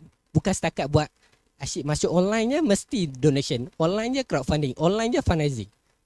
Kita tak nak kita jadi seperti NGO yang di luar sana. Okay. Dan yang ketiga, do not how to read data. Okay, nanti saya akan tunjuk contoh data yang kita dapat dari Facebook, YouTube, Instagram, TikTok, LinkedIn. Banyak cara nak baca. Saya akan share, tetapi kita tak guna data-data tu. Data yang kita dapat, kita tak baca langsung, kita tak analisis pun. Kenapa? Sebab dengan data tu kita boleh target balik kat mana. Oh, rupanya orang Selangor banyak react dengan saya punya iklan. Orang Shah Alam yang banyak tengok iklan saya, banyak buat donation. Kita kena pandai baca data. Dan yang keempat, terlalu yang nombor 4, terlalu depend kepada device, bukan skill. Kita terlalu fikir, okey, kalau saya nak buat event, saya nak buat ni, saya perlu adakan satu team yang besar. Saya perlu ada kamera yang hebat-hebat, saya perlu ada mic yang power-power, saya perlu ada lampu studio. Tak. Sebab yang penting kita buat dulu. Guna device apa yang ada, guna apa yang ada. Ada phone, smartphone apa, Xiaomi, guna. Ada apa, Samsung apa yang cikai-cikai pun guna. Tak kisah, janji, guna dan buat. The problem dia, kita terlalu fikir, oh saya nak kena buat 4K, saya nak kena buat Full HD. Dah, sekarang ni content dulu. Jangan terlalu harap pada device, nak output lawa tapi content tak ada. Next. Okay, so solution untuk yang pertama punya ni, kita kena ada satu small team yang kecil untuk fokus on content. Macam saya kata tadi, 3 sebelum, semasa dan selepas. Kita kena ada team yang boleh fokus tu. Saya ambil contoh yang banjir lah, paling senang banjir, faham? Kita ada satu team, okey, 24 jam kita dapat result. Kita dapat mesej. Okey, faham tengah ayat. So macam mana ni? Okey, jom team kita brainstorm. Okey, sekarang kita perlukan buat satu crowdfund. Pukul 12 tengah malam, buat je, upload post. Kita jadi orang pertama yang boleh fokus benda tu. Okey, boleh buka. Dia kena ada 3 orang ni ya. Cuba next slide. Kita kena ada cameraman, kita kena ada host, dan kita kena ada graphic design. So, sebab apa kena ada 3 orang ni? 3 orang ni melengkapkan untuk kita buat satu konten yang sangat power. Okay, kena ada 3 orang ni sebab mereka ni boleh complement each other. Alright. Next. Post kedua. Okay, tips yang kedua adalah share tips, tutorial and how to. Okay, basically dekat YouTube, video how to ni adalah video yang paling orang cari, paling senang. So, apabila kita nak buat crowdfunding, saya beri contoh lah, cuba kita buat satu video how to crowdfunding. Benda tu, serius, kalau kita buat video how to, orang akan cari bagaimana. Sebab YouTube ni tempat orang mencari. Okay, next. Okay, cuba tengok ini contoh video-video yang saya buat untuk YouTube channel saya. Saya buat cara mudah untuk buat Facebook. Cara mudah dan murah untuk buat Facebook. Ni cara tak nak pizza jadi liat tahan panas. Yang tu pun orang search. Bayangkan kalau kita boleh buat video yang boleh bermanfaat, video-video yang bermanfaat, lagi orang akan search. Kita kena jadi orang yang bagi konten, bagi konten yang bermanfaat, yang mewakili NGO. Jangan kita terlalu harap event yang kita buat video yang terlalu nak tunjuk kata kita je hebat. Tak, kita kena tunjuk flow semua benda tu. Okay, next. Yang ketiga, how to read data and install plugin. Okay. Okay, ni ada 3 benda, boleh tengok. So ini YouTube saya lah, saya ambil contoh. Okay, cuba boleh tengok. Hari Isnin, hari Selasa, hari Rabu, Khamis, Jumaat. Yang colour purple pekat tu. Okay, tu waktu user paling aktif. So waktu tu lah paling sesuai kita upload video. So begitu cara kita tengok data. Kita tengok waktu bila user kita aktif.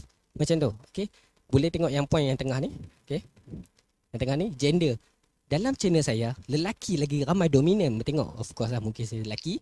Dan kedua, umur 25 ke 35. Saya dah tahu audiens saya macam mana. So dengan kita tahu audiens, kita boleh target balik buat iklan. Dan nombor 3 iaitu orang banyak search. Macam mana orang search tengok FBX, mesti jumpa saya. Orang search FBX for beginner, jumpa saya. So ranking kita, yang tu ranking tu benda yang lain. Tapi itu salah satunya. Next. Okay, ni kalau YouTube, ada 2 plugin ni kita wajib install, iaitu TubeBuddy dan Vision. Benda ni amat wajib lah untuk siapa buat konten di YouTube. Next. Okay, yang last but not least, more skill and less device. Okay, boleh? Kita tengok video ni.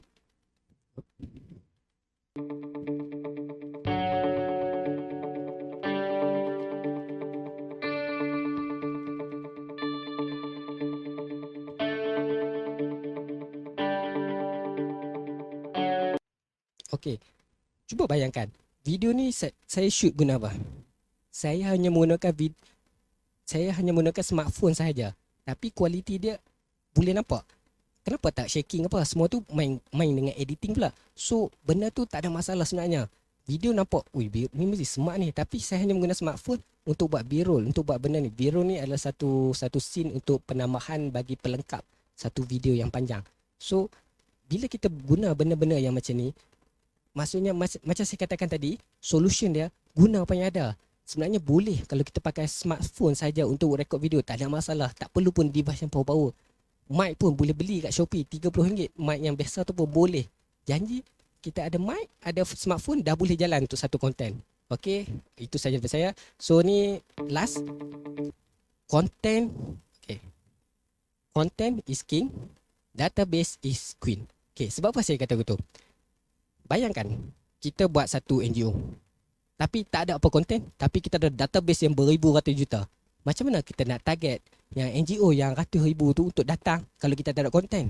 Betul tak? So first kita kena kena buat konten. Kita kena tiap-tiap hari upload, ataupun seminggu sekali upload, ataupun 2 minggu sekali. Tetapi kena kerap. Sebab dunia digital ni kita kena kerap. Siapa yang kerap, siapa yang rajin, dia akan duduk atas for sure.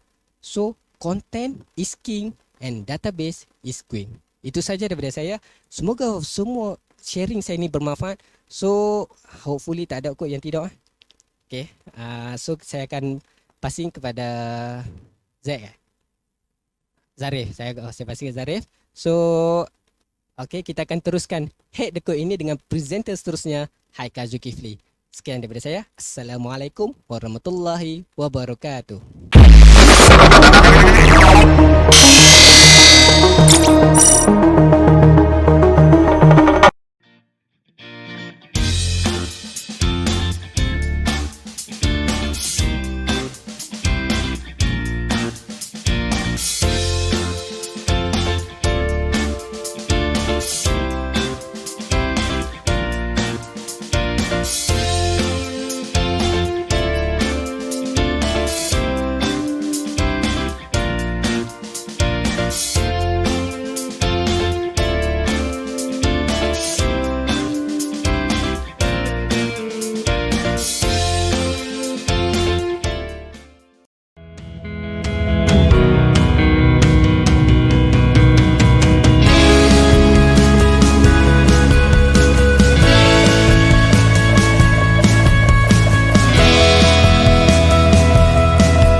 Sebanyak 81.6% anak muda dan juga belia pernah menyertai aktiviti kesukarelawanan. Tetapi di manakah mereka sekarang? Adakah organisasi dan juga NGO yang berada di luar sekarang tidak menghargai bakat yang ada pada mereka? Jadi, kami telah menyediakan satu solusi yang terbaik. Jadi, apakah solusinya? Dalam solusi ini, kami menyediakan 4 package. Yang pertama adalah kami telah menyediakan voucher untuk menarik minat anak-anak muda ini untuk mendapatkan perhatian daripada pusat-pusat makanan ternama. Yang kedua, mereka dapat membuka kunci potensi mereka melalui beberapa latihan yang mungkin akan meningkatkan kemahiran insaniah dalam hidup mereka. Yang ketiga, mereka dapat membangunkan kapasiti diri mereka melalui beberapa pengalaman aktiviti kesukarelawanan. Dan yang keempat, sudah pastinya mereka dapat mempunyai keluarga filantropis yang sangat-sangat besar. Jadi di manakah nak jumpa ini semua? Jom bersama-sama kami dalam sebuah keluarga yang besar dalam dunia filantropis secara maya pada 28 Januari 2021. Nak tahu lebih lanjut? Jom klik link di bawah.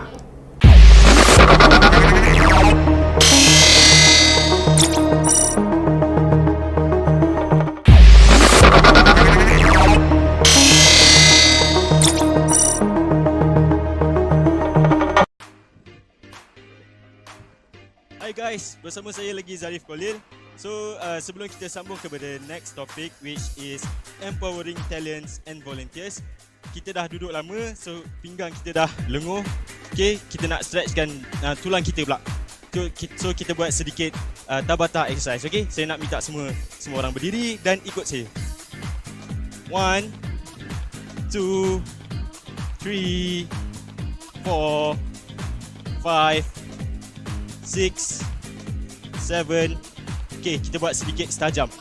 Okay, saya nak minta kerjasama semua orang untuk ikut bersama saya. Okay, 1, 2, 3, 4, 5, 6, 7, 8, 9, 10. Okay, itu saja daripada saya. So thank you very much guys for having me. So that's all for me. Thank you so much.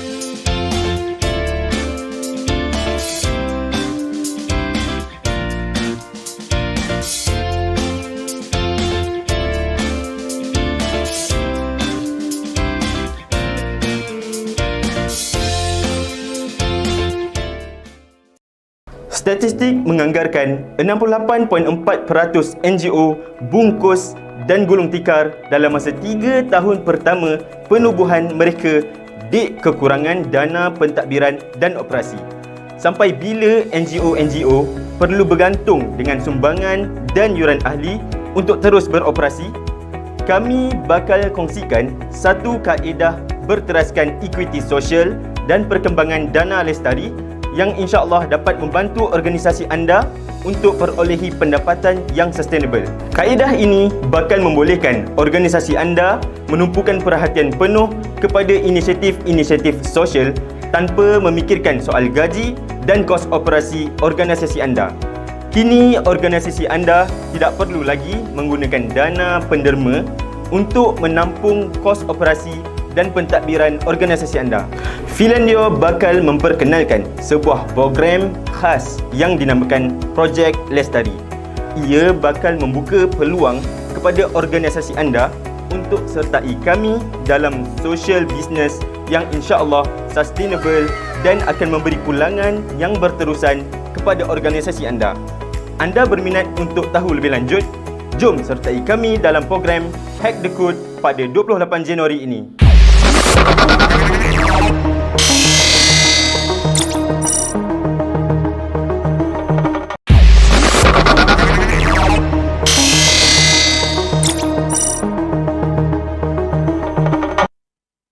Okey, Assalamualaikum warahmatullahi wabarakatuh dan selamat pagi kepada tuan-tuan dan puan-puan.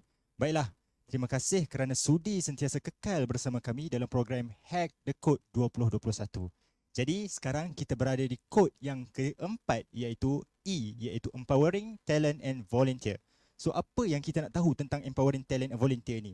Perkara paling penting sekali yang kita nak tahu adalah yang pertama, bagaimana kita nak memberi kecekapan kepada bakat kita. Alright, itu yang pertama. Yang kedua, apa yang kita nak berikan dalam konteks empowering talent and volunteer adalah pembangunan kesukarelawanan. Itu yang paling penting dalam organisasi kita. Dan yang ketiga adalah kita nak berkongsi tentang macam mana kita nak tengok tentang pembangunan karier dalam sektor ketiga. Sebab kita tahu dalam dunia filantropis banyak perkara yang kita boleh teroka, banyak perkara yang kita boleh tahu dan belum cuba lagi, belum try. Bab kata orang kampung, belum try, belum tahu. Alright.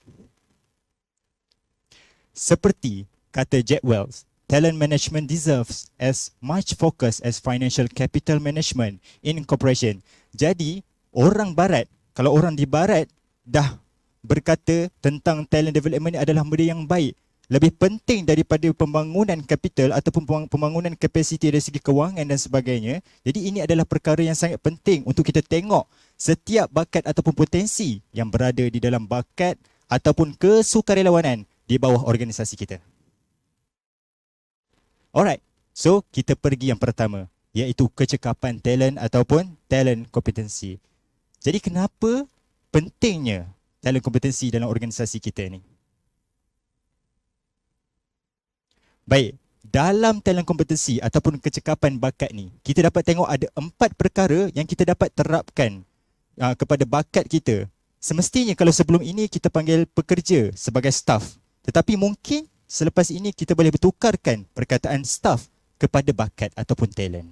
Alright, jadi yang pertama, perkara penting yang kita kena isikan kepada bakat-bakat kita dalam organisasi kita adalah pengurusan diri ataupun self-management. Dalam pengurusan diri ni, banyak sangat perkara yang kita dapat isikan kepada mereka. Yang pertama adalah berkaitan dengan pengurusan masa. Yang kedua adalah berkaitan dengan perhubungan awam ataupun public relation. Yang ketiga adalah berkaitan dengan logical thinking. Dan yang keempat adalah berkaitan dengan kedisiplinan diri ataupun self-discipline. Alright, ini adalah peringkat yang pertama. Dan seterusnya kita pergi peringkat yang kedua, iaitu development competency. Dalam development competency ini, pelbagai perkara yang kita dapat isikan kepada bakat kita, antaranya adalah kita perkenalkan kepada mereka apa itu Sustainable Development Goal ataupun SDG 2030. Seterusnya, kita dapat perkenalkan kepada mereka tentang logical framework, how we want to design the method ataupun the perancangan of the organisation. Itu yang kedua. Dan yang ketiga adalah bagaimana kita nak tahu tentang sesuatu perkara melalui theory of change ataupun teori perubahan. Dan seterusnya kita pergi ke fasa yang ketiga dalam talent competency, iaitu technical competency. Dalam technical competency, kita apply balik, kita guna balik ilmu yang kita dapat daripada development competency tadi. Kita apply balik, contohnya bila kita tahu tentang logical framework, kita tahu tentang kerangka logikal, akhirnya kita apply balik dalam organisasi kita. Kita merangka plan strategik untuk organisasi kita dalam tempoh masa 5 tahun sebagai contoh. Alright? Dan kita juga ajar kepada bakat-bakat kita tentang bagaimana untuk buat fundraising. Kan? Biasa dalam organisasi ataupun NGO ataupun sektor ketiga, kita dengar kita meminta sumbangan daripada orang ramai. Kita buat crowdfunding, kita buat fundraising. Tak kisahlah offline atas talian ataupun online atas talian ataupun offline, di bawah talian dan sebagainya. Jadi dalam kerangka ini kita mengajar mereka cara untuk mereka buat fundraising. Dan seterusnya kita ajar kepada mereka bagaimana untuk buat monitoring and evaluation. Bagaimana untuk menilai sesuatu perkara ataupun sesuatu projek sama ada sebelum ataupun selepas. Dan yang terakhir, kita tengok pula kepada proposal writing.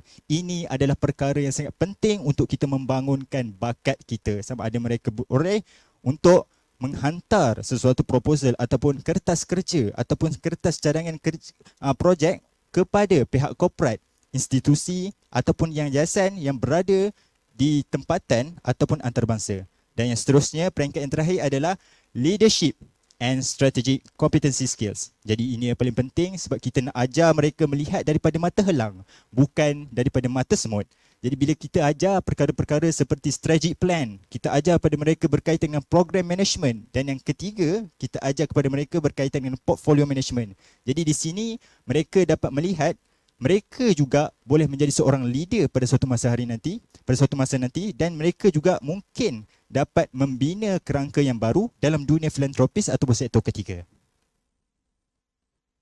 Alright, Let's build the world together by create the change maker. Jom kita bina dunia ini dengan kita melahirkan pengkadir-pengkadir baru dalam perubahan ataupun kita nak membina perubahan dunia.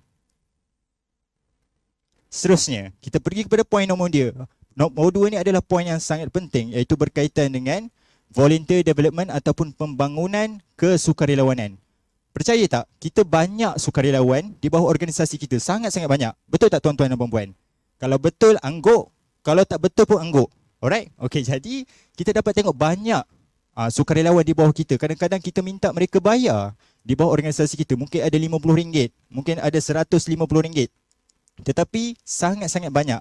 Dan apa yang mereka dapat akhirnya selepas mereka sertai di bawah organisasi kita, sertai NGO kita? Alright. Jadi macam mana kita nak kekalkan volunteer kita ataupun sukarelawan kita? Kenapa kita tidak boleh kekalkan mereka? Jadi dengan 3 cara yang saya akan kongsikan hari ini. Yang pertama, yang paling penting adalah kita kena buat induction program ataupun program induksi. Ini kalau dalam mana-mana program sangat-sangat penting. Kalau kita pergi program universiti, ada program induksi, ada facilitator, ada ketua jurulatih dan sebagainya. Jadi dalam program kesukarelawanan ataupun untuk kita membina kesukarelawanan dalam diri potensi bakat kita, kita kena tahu bahawa mereka perlu melalui program induksi. Jadi berapa lama program induksi ni? Selama 1 bulan. Tak lebih, tak kurang. Jadi kalau nak buat lebih, silakan kepada mana-mana organisasi tuan-tuan dan puan-puan yang dihormati.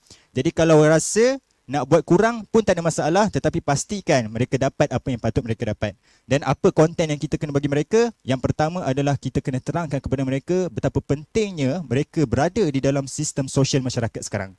Dan apa yang paling penting untuk mereka buat untuk berubah dunia ini kepada keadaan yang lebih baik. Dan yang kedua, mereka dapat unlocking the potential of themselves. Alright? So seterusnya, fasa seterusnya, selepas habis program induction, kita akan pergi kepada development kompetensi. Seperti yang saya ceritakan sebelum ni, kalau kita nak bangunkan bakat, kita kena ada juga development kompetensi ataupun kecekapan ataupun pembangunan kecekapan. Alright? Jadi di bawah pembangunan kecekapan, kita kena memahamkan mereka bagaimana sektor ketiga ni membangun dan kita kena angkat nilai-nilai yang berada di dalam dunia filantropis dan juga sektor ketiga.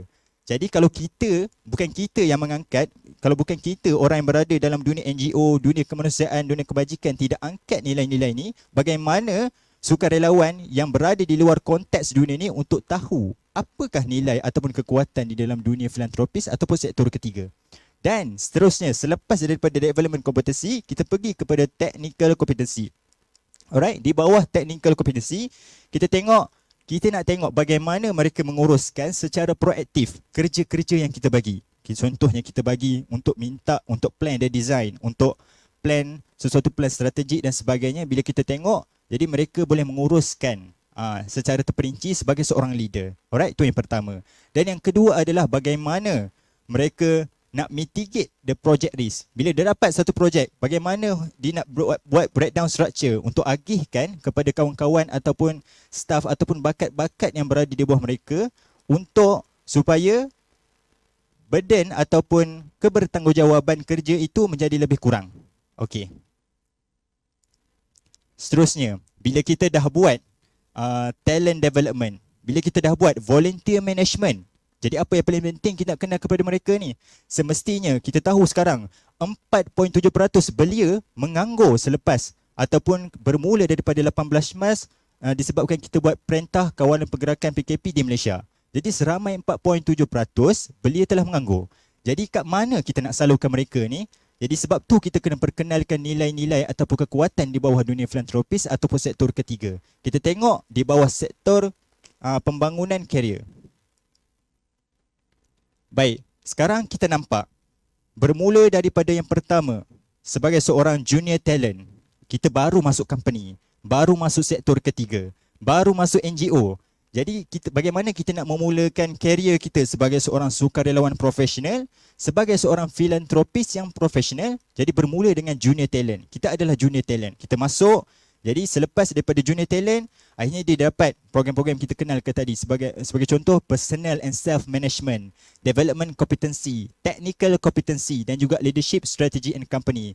Jadi selepas daripada junior talent, dia akan jadi associate. Selepas jadi associate, dia akan jadi senior associate. Selepas daripada senior associate, dia akan naik kepada C level ataupun sebelum daripada C level, dia akan naik kepada head of department. Jadi selepas tu, selepas dia dah rasa dia dah dapat segala perkara daripada personal hingga ke leadership, akhirnya bila disampai kepada CEO level ataupun C level, kita akan bagi lebih pendedahan dari segi development kompetensi, technical kompetensi, dan yang paling penting sebagai seorang CEO, dia adalah leader kepada organisasi. Dia adalah orang yang memacu kemajuan organisasi ataupun sektor ketiga. Jadi kita tengok, kita bagi lebih kepada leadership and strategic kompetensi. Jadi ini adalah susur galur bagaimana kita nak membina karier di dalam sektor ketiga, khususnya dunia kebajikan dan kemanusiaan. Baik, selepas mereka ataupun C-level mendapat apa yang patut mereka dapatkan, jadi terjalinlah ataupun kita nampak bagaimana kita nak membentuk karier di dalam dunia filantropis ataupun dunia ketiga. Jadi kepada tuan-tuan dan puan-puan yang berada di dalam dunia kemanusiaan ataupun berada di dalam dunia kebajikan sektor ketiga ataupun dunia filantropis, kita ada bakat. Setiap daripada pekerja ataupun staf kita ada bakat. Setiap daripada mereka berusaha ataupun berpotensi untuk menjadi seorang filantropis yang dapat membina ataupun membawa perubahan kepada dunia. Jadi untuk itu, kita sama-samalah gilap potensi yang ada dalam sukarelawan kita, gilap potensi yang ada dalam staf kita ataupun pekerja kita, kerana mereka adalah bakat ataupun mereka adalah mutiara yang kita takkan jumpa di mana-mana, kecuali kalau kita gilap dan gilap, akhirnya mereka menjadi permata di dalam organisasi kita. Itu saja. Assalamualaikum warahmatullahi wabarakatuh. Terima kasih.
Macam mana setakat ini? Sudahkah anda memecahkan kod CODE? C untuk Creating Financial Sustainability dan Lestari Project. O untuk Optimizing Trust. D bagi Digitalizing Services. Dan E bagi Empowering Talent and Volunteers dan Socash. Jangan lupa untuk scan QR code yang terdapat di skrin ini jika anda mahu mendapatkan maklumat lebih lanjut mengenai mana-mana kod CODE yang ada. Kami akan hubungi anda dengan segera. Oh ya, sebelum kita ke slot seterusnya, sudahkah anda mengisi borang di atas untuk kami hantarkan e-certificate? Jangan lupa isikan borang ini dengan nama penuh anda sekali, okey? Dan sekarang kami akan jemput Khalid Kamil, Nur Anwar dan Haikal Zulkifli bagi melengkapkan kesemua kod-kod ini.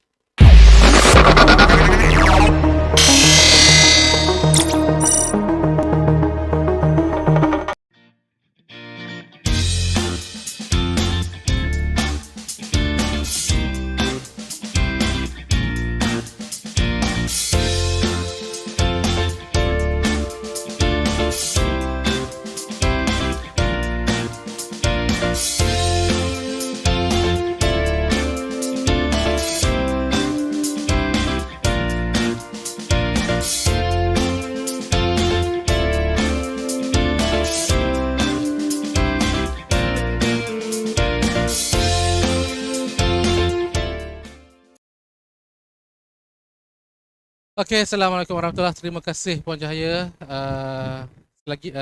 Sekali lagi kita dapat bersama di Hack the Code. Kita dah hack, macam mana kita dah pecahkan semua ke empat kod kita pada hari ini. Sebelum kita nak pergi jawab soalan, insyaAllah saya akan jemput kawan-kawan kita yang lain untuk datang bersama ke sini untuk jawab soalan. Sebelum saya nak ajak tu, boleh tak saya minta untuk kita ambil phone dan ambil gambar bersama dengan sesi hari ini. Sebab kita ada satu hadiah misteri untuk diberikan kepada organisasi yang bertuah. Apa yang anda perlukan adalah ambil gambar sesi program ni, okay, selfie bersama dengan sesi pagi ni, kemudian post di Facebook dan tulislah apa yang anda rasa tentang program hari ini dan hashtag di bawah HTC 2021. So kita nak tengok posting berkenaan dengan siapa yang buat posting berkenaan dengan program. InsyaAllah ada satu hadiah khas yang kita akan berikan kepada semua yang buat posting. Kalau satu organisation, sekurang-kurangnya ada 2 posting. Kalau kurang daripada 2, kita tak kira. Okay? Baik. Saya nampak kat situ Cik Fauzan cakap terima kasih Cik Eka. Cik Eka terima kasih. Cik Fauzan cakap nanti kita panggil kita akan sembang sekali lagi. Baik. Bardi kata wah 1 bulan. 1 bulan meroket. Okey baik. Atas mana Puan Cahaya atas mana je? Tinggi atas tu Okey baik. Boleh tak kita minta untuk semua pak soalan? Okey. Oh baguslah. Ada hashtag baru MVM Republic. Mantap. Boleh tak pak soalan? Kalau ada soalan. Ada soalan semua tolong pak di ruang komen. Sebab kita nak jawab soalan. Okay. Baik. While waiting for the question, let us go to the solution. Okay. Kami akan kongsikan solusi. Tadi kita dah bongkarkan 4 perkara. Creating financial sustainability. Kita pergi kepada optimizing trust. Yang ketiga adalah digitalizing services. Dan yang keempat adalah empowering volunteer and talent. Let us go to our first solution. Solution ini adalah apa yang kami garapkan. Mungkin ada setengah orang kata apalah cakap pasal financial sustainability nak buat macam mana? Nak empower talent macam mana? Cakap senang lah. You tak buat. Okay. Let us do it together. So let us have the first solution. Socash. Ini adalah sebuah program yang dibangunkan secara social equity. Bukan hak milik Finlandia. Bukan hak milik mana-mana entiti secara berasingan, tetapi ia adalah hak milik kita bersama. Semua NGO yang hadir pada hari ini, anda adalah pemilik Socash. Bukan hak milik Finlandia. Ya? Ini adalah hak milik kita bersama. Okey, kenapa saya kata hak milik kita bersama? Tadi kita ada cerita tentang social equity. Ya? Tadi kita ada cerita tentang social equity. So what is social equity? Inilah hasil social equity. Yang mana satu gagasan idea baru dirangkumkan bersama oleh beberapa organisation yang menyumbang saran terhadap pembangunan ini dan di hak milik bersama. We might not own one the product itself, but we own it together. Let us go. What is Socash? Okay, kita akan pergi tengok next slide, please. Okay, kita akan tengok apa itu problem dan solution. Let us go to the next slide. Pertama, talent yang ada sentiasa merasakan bahawa NGO ataupun dunia ketiga bukan job kita, ataupun there is no future for our job. I mean there is no career, yeah. And then bila kita masuk ke dalam NGO tu, kita sentiasa akan ubah kerja. Kita tak akan berada dalam NGO satu NGO tu dengan lama sebabnya mungkin disebabkan salary yang dibayar ataupun working culture yang ada. Dan tidak ada, mungkin ada setengah NGO tu dia tak tahu macam mana nak melakukan talent empowerment. Ya. Ini yang dihadapi oleh talent. Boleh pergi pada next slide. NGO. Apa masalah NGO? Disebabkan NGO tak ada trust, tak ada volunteer ecosystem yang menyeluruh, tak ada career path ataupun career development yang macam Cik Haikal cakap, tak ada trust from the public and donors macam Nurul Anwar cakap tadi, financial stability macam saya sebut tadi, conventional method macam Yasir Amron cakap tadi. So ini adalah masalah-masalah yang dihadapi oleh, saya berdiri dekat tempat tolak. Okey. So terima kasih dia ubahkan kedudukan saya. Baik. So ini adalah 5 masalah yang dihadapi oleh NGO. So apa solution dia? Let us go to the next slide. So donor pula dia tengok, oh dia nak align dengan strategi dia. Dia ada KPI dia tertentu. Tapi tak boleh pula NGO tu pula macam tak align sangat dengan dia. And at a certain time, impact of the donation or sponsorship pula, dia rasa dia nak ada impact, tapi dia tengok NGO buat tak macam apa yang dia nak. And ada certain organisation pula, dia nak, aku nak hanya ada visibility je, aku tak nak tahu tentang benda lain sebab it is a part of my marketing strategy. Ada yang kata, okay, I need independent report from for certain sponsor. So kita bagi sponsorship, kita nak ada impact report from independent report, independent body. Baik, so let us move to the next slide. So apa yang millennial nak sebenarnya? Ini study yang kita buat daripada yang kita ambil daripada State Farm di di US, ya. Millennial suka nak get socialized. Millennial nak tahu tentang knowledge baru. Millennial nak tunjuk bahawa dia buat benda yang impactful. Millennial nak something yang ada career development. Dia nak benda yang the more the merrier, lagi ramai lagi cepat. And then orang millennial juga dia nak opportunity yang dia boleh pergi serve at their nearby. So these are the answer bagaimana kita nak ada good talent dalam organisasi kita. Okay. Saya yakin kat dalam kelas hari ini atau dalam sesi hari ini kita ada lebih daripada 100 orang yang menonton dan ada di kalangan kita adalah CEO organisasi kita. Stop calling our employee as employee. Stop call our employee as staff. They are not merely staff. They are not merely employee, but they are talent. Mereka adalah bakat. Bakat inilah kalau kita gilap, kita beri peluang, mereka akan shine. Mereka akan bersinar. Shine, bersinar sama kan? Ya. Mereka akan mengeluarkan apa yang ada dalam diri mereka. Yang kita perlu beri adalah kita perlu beri opportunity. Kita perlu dorong bakat mereka. Ya. Jangan kita bila dibagi idea awak tak boleh pakai ya. Tak. Jom Cik Khalid, jom kita buat TikTok. Tak naklah TikTok ni untuk budak-budak. Jangan. Take it as a good input from them. Acknowledge them. Okay? So let us go to the next slide. So Socash system, ini ada satu Socash system yang mana kita panggilkan dia ada suatu sistem social currency. So apa itu Socash? Let us see what is Socash. Next slide please. Socash ni dia terbit daripada mulut Datuk Dr. Muhammad Dok Bakar, Presiden International Islamic University Malaysia. Beliau juga adalah chairman kepada Amani Group Holding, Amani Group. And then at the same time dia juga adalah ketua penasihat syariah kepada Bank Negara, ketua penasihat syariah kepada Suruhanjaya Security dan sebagainya. Mungkin ada dengan kita kenal mereka, Dr. Daud ni.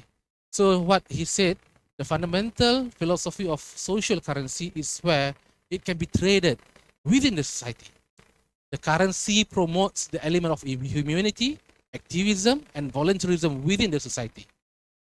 So saya ambil quote yang atas. The social problem being solved via social innovation that creates social change. The social change later will emerge, social return and impact. The whole chain is being valued via the social currency. This is what he said. The philosophy of social currency was inspired by Dr. Dr. Bakar, the executive chairman of Amani Group and chairman of Syariah Advisory Council at Central Bank of Malaysia. Baik. So, apa yang ada dalam Socash ni? Socash ni dia ada empat bahagian. So kita boleh tengok pada empat bahagian tersebut. Bahagian pertama adalah talent. Talent subscribe, talent boleh dapat semua whole ecosystem. Apa ekosistem ni nanti kita tengok. Ya. Impact driven organisation subscribe for this program, and then apa yang dia dapat? Dia dapat volunteer. Not only volunteer that registered through their organisation, but also volunteers that registered with another organisation but might serve us or might serve your organisation. And at the same time, your organisation will get assessment from Phil Navy. Phil Navy akan buat assessment for your organisation, for your organizational empowerment. And then after that, you will also entitled for Socash funding. Socash ada dana tu akan fund your organisation for your certain social business or social initiative. Then the donor ataupun financer ni akan bagi duit sponsorship, donation to the Socash Lestari Fund, and then what they get in return adalah dia akan dapat need assessment report, dia akan dapat meal report, dia akan dapat impact report, and at the same time dia akan dapat lihat bagaimana impactfulnya donation yang mereka berikan. So ini yang kita berikan ataupun ini yang kita nak kongsikan dengan anda semua. Satu sebuah ekosistem yang mana that particular ecosystem at the end of the day is not for Socash, but it is at the end of the day adalah untuk membangunkan talent, untuk membangunkan impact driven organisation, untuk memberikan full satisfied kepada donor. And the donor, if they're satisfied with your organisation, they will put more money, but not through Socash. They will go and donate money direct to your organisation and not through Socash anymore.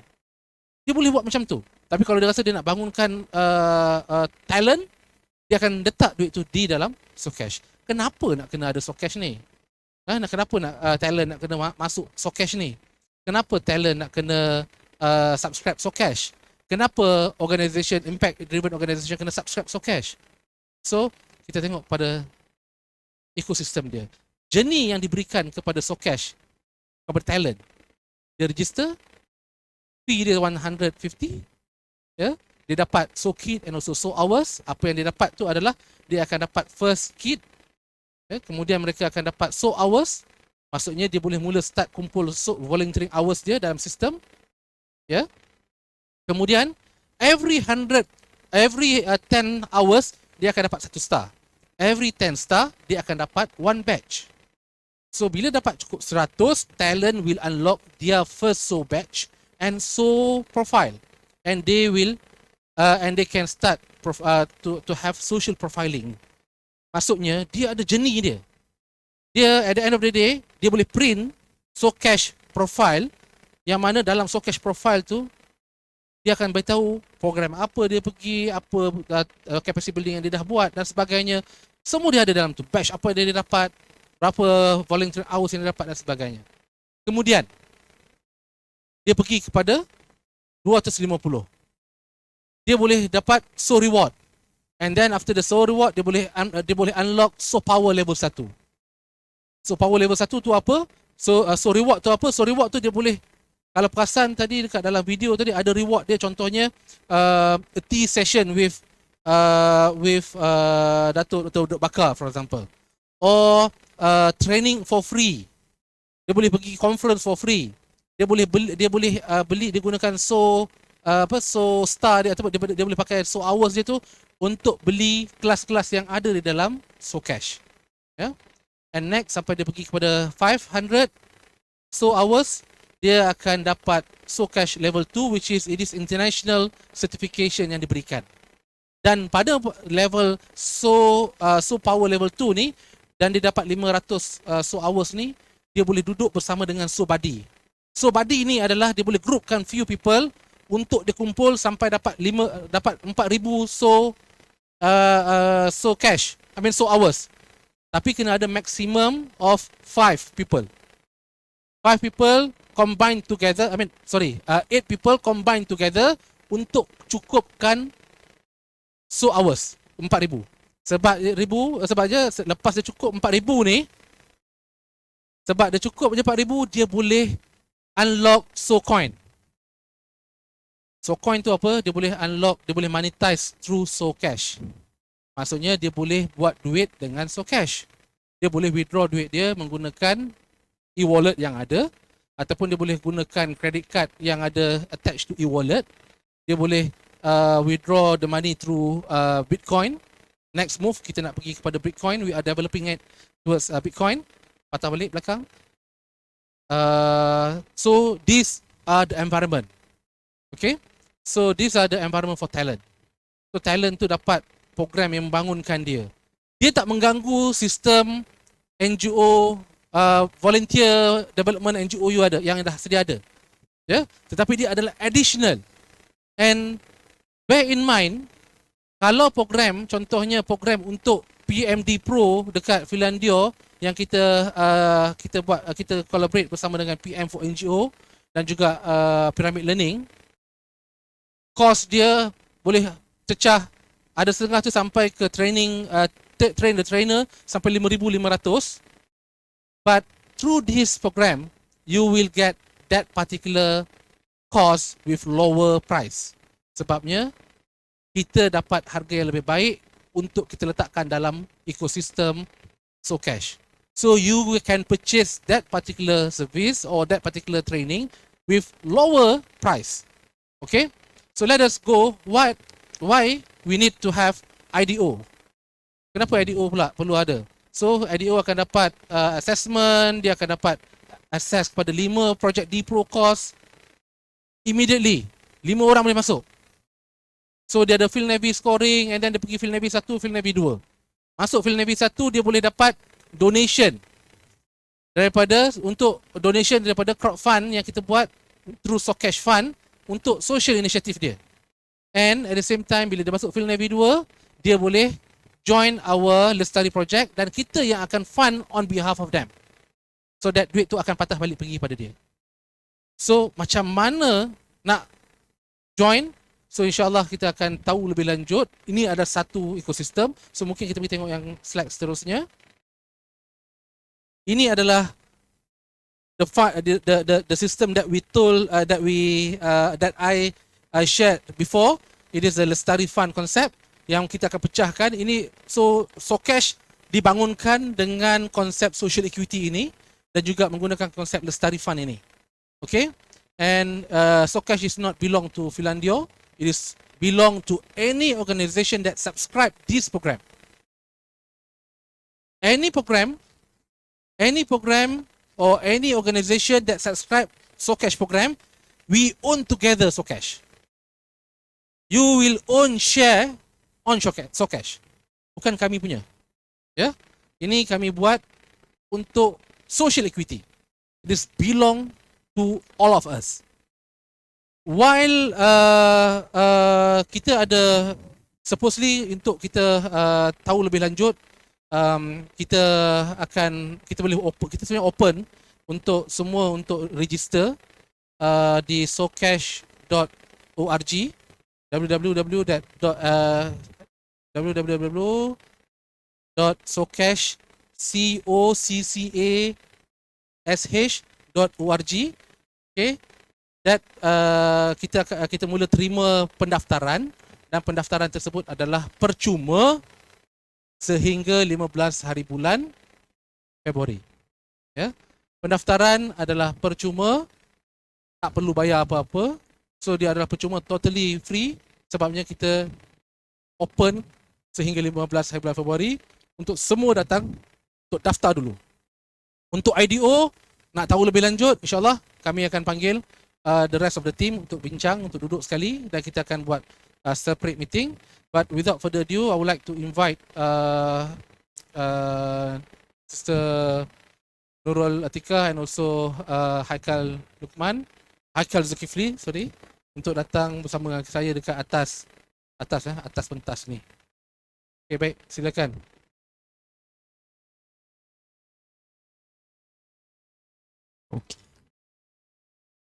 Okay. Baik.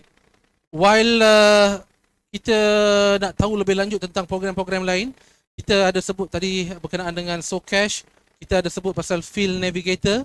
Field Navigator ni you can get your organisation rated, berapa bintang yang you ada. And then nak tahu juga apa lestari fund yang ada, nanti kita tunjukkan macam mana. So let us go to Q&A first. Q&A ada dekat sini. Ada? Jadi consolidatekan senang sikit. Okay. Apa tu soalan-soalan dia? Okay, soalan pertama dari Rizal Rozan. Hi, thanks for all the data. They are very compelling. Ada sumber tak? Would like to read up more about this. Okay, actually memang ada Rizal.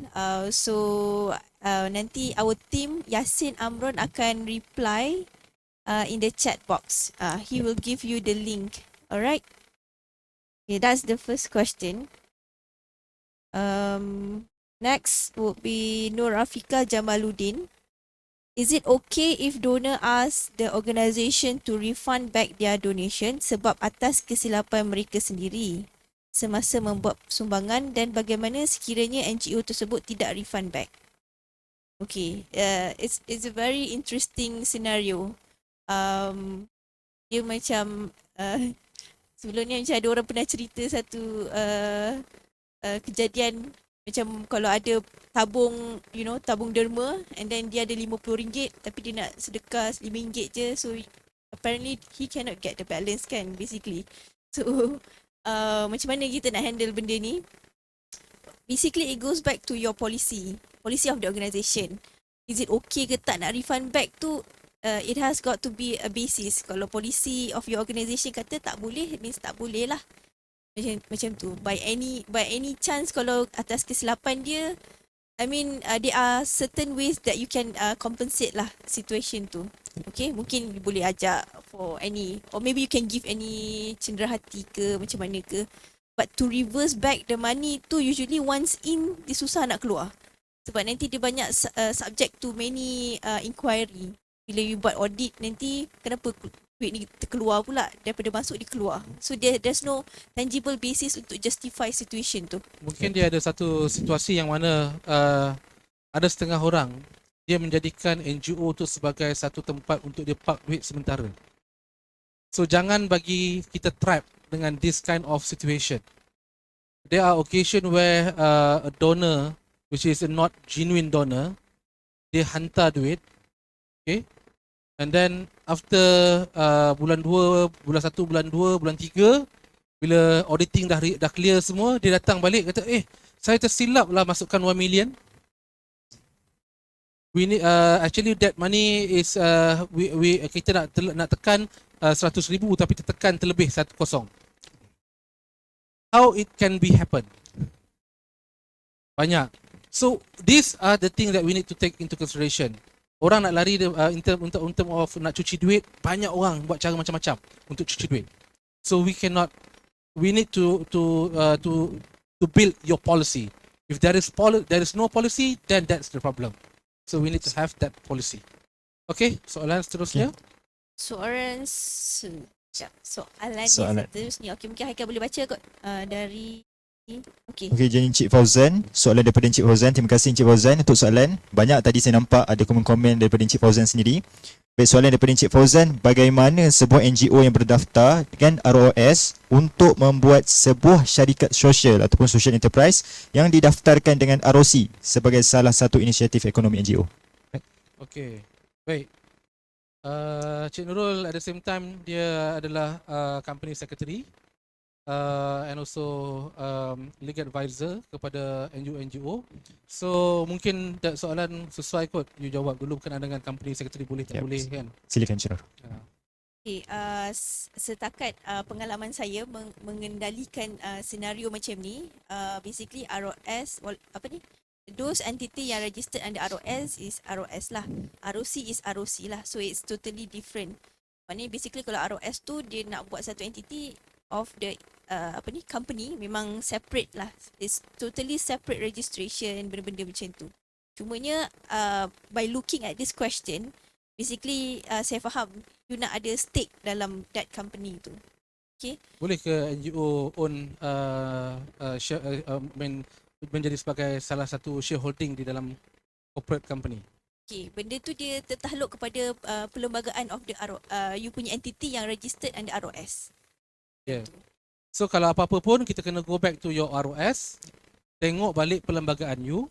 Kalau perlembagaan you perlu di-amend, so you kena amend perlembagaan dahulu, baru you boleh buka entiti lain untuk membenarkan, kena ubah, buat amendment kepada perlembagaan ROS tu supaya dia membolehkan you buka entiti lain. Betul. Ataupun cara lain adalah company tersebut dibuka oleh exco NGO tersebut secara berasingan, tidak ada kena-mengena nama dengan persatuan yang you ada, and then at the same time that particular sendirian berhad, contohnya, perlulah ada satu governing document yang mengatakan bahawa these shareholders are not entitled to have anything or any dividend or something from that particular company, and that particular company, the income or the profit or the revenue will go back to the company. Macam tu, betul ke? Betul. Betul. Sebab in any way dia adalah separate entity. Tapi apa yang nak menghubung kaitkan tu adalah all the governance, structure, all your punya documentation, ada agreement between these. So that can actually help to orang kata mencantikkan relationship tu lah basically. Yeah. Okay. Kita tak nak bila company yang kita buat tu tiba-tiba director, bila company tu tiba-tiba buat berjuta-juta, tiba-tiba salah seorang daripada registered ataupun registered shareholder tu kata itu aku punya, aku nak dividen tu. Tu tak boleh. So dia kena ada satu governing document berkaitan dengan antara the directors, the shareholders. Okay, nak tahu lebih lanjut insyaAllah you can set an appointment dengan Cik Nurul to explain more and further about that. Oh, actually dekat bawah, if you can see on your screen, there's a QR code. Actually QR code ni untuk to set an appointment. Yep. So kita boleh nanti kalau you all complete the form, you will have the flexibility untuk choose hari apa, pukul berapa. So nanti our team akan call you back and then we can have a detailed discussion about your soalan. Okay? Okay, Alright. next question. Next question. Alright. Kan? Okay, next question from daripada Cik Nusrah Rabiha Yunus. Ini pun banyak juga komen. Ada juga tadi hashtag MVM Republic. Masya Allah, terima kasih MVM. Okay. Okay, ada soalan daripada Cik Nusrah. Terus khusus kepada Encik Khalid. Encik Khalid, macam mana nak manage talent and empower talent yang sedia ada untuk sentiasa motivate untuk terus contribute dalam suatu organisation? Okay. Banyak di kalangan organisation yang bukan sahaja NGO lah. Kalau katakan company biasa pun, dia dah ada talent and sometimes culture tu dah ada. Tapi dia nak revamp culture tu susah. Jadi apa yang kita perlu lakukan, pertama sekali dia kena ada satu demarcation line. Okay, biasanya awal tahun kita akan announce, sebelum awal tahun tu kita akan announce, okay, next year kita akan ada satu program sekian. Kami nak semua bersemangat untuk ikut program tu bersama. Tapi benda tu perlu ada dalam strategic planning. Nak bangunkan staff, nak bangunkan talent, nak bangunkan employee, nak bangunkan team, dia bermula dengan leader. Leader tu kena buka dahulu supaya leader ni kena menjadi orang yang mendengar. Kerana dengan mendengarlah kita tahu apa masalah orang lain. Leader tak perlu banyak bercakap. Kalau leader banyak bercakap, orang akan kata dia adalah storyteller. Ataupun leader tu banyak bercakap, orang akan kata dia adalah detector. Storyteller okey lagi. tapi detector. So we need to listen to the environment. Kemudian apa yang kita perlu buat selepas itu adalah kita kena bangunkan satu program yang membangunkan setiap individu dalam organisasi. Contoh, kita nampak si Mamat ni, nama dia Mamat. Mamat ni datang lambat, balik awal, rehat 2 jam. Kita berikan satu task. Task tu kita create, kita buat special task on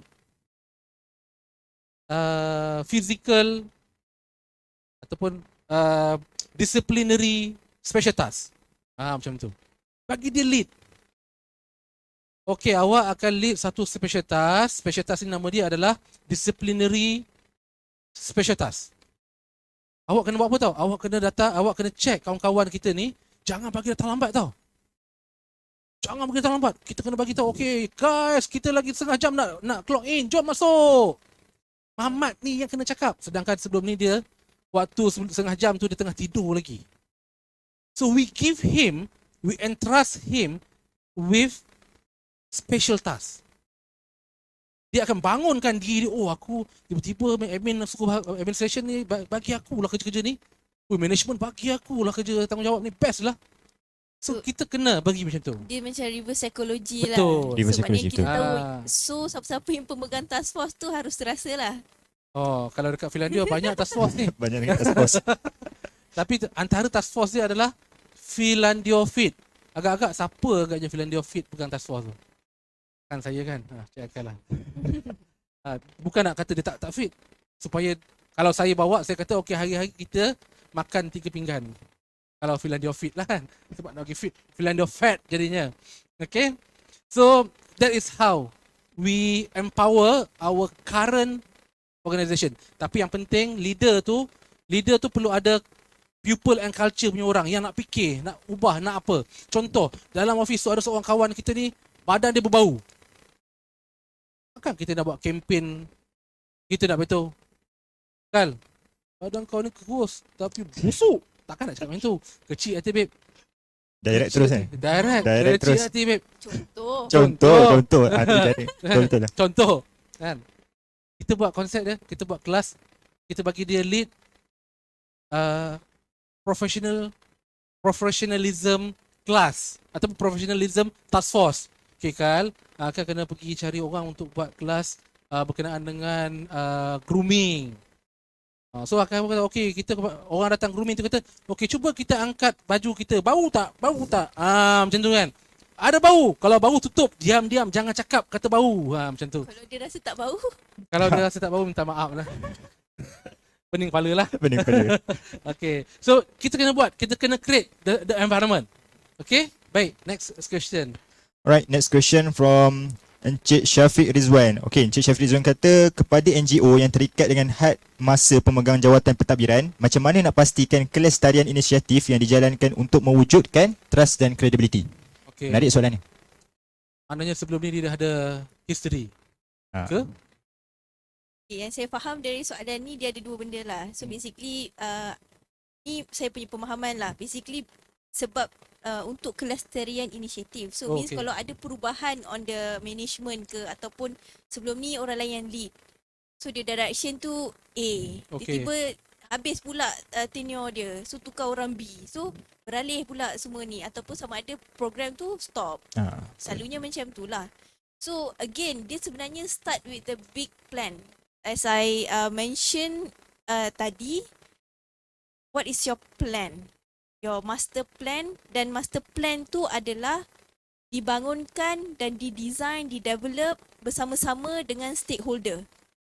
So dia bukan ketua A punya strategy plan. Okay, dia strategy plan of the NGO.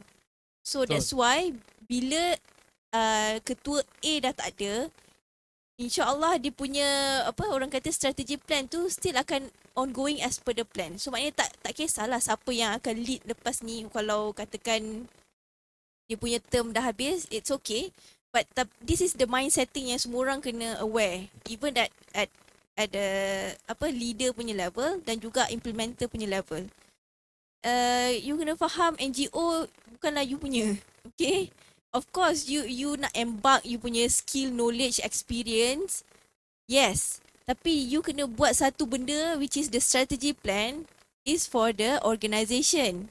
So whoever leads after this, dia akan drive benda tu dengan lebih bagus. Bukan dia tukar. Betul. Dia bukan Betul. mula-mula nak pergi A, tiba-tiba dia tukar semua jadi B. B. Lepas tu habis pula dia punya term lagi. Tukar balik ke C. So sampai ke sudah orang kat bawah tu pening kepala lah. Basically nak katanya at the end of the day sebenarnya you tak achieve apa-apa pun sebenarnya if you are keep on changing. Okay? That's the mind setting yang perlu ada untuk semua level. Macam tu. Ya, betul. Kalau contohnya in long term run, kita kena ada strategic planning. One of the area that we need to have kalau dalam strategic planning tu, kita kena ada satu perspektif learning and growth. So dalam learning and growth tu, bagaimana kita boleh menjadikan organisasi kita tu organisasi yang ada learning and growth, yang ada succession plan. Maksudnya kalau saya sebagai sebelum ni saya yang lead Finlandia, contoh dia, ya. Tapi saya kena ada orang yang kedua dan ketiga, yang keempat, kelima yang boleh take over Finlandia from me. What if, nauzubillah, tak ready lagi. If I died today, siapa yang nak take over the organisation? Saya ambil contoh Finlandia lah. Apa nak ambil? Adakah orang yang kedua tu kata, okey tak payahlah, kita tutup je balik dah semua balik? Ataupun adakah we have the plan?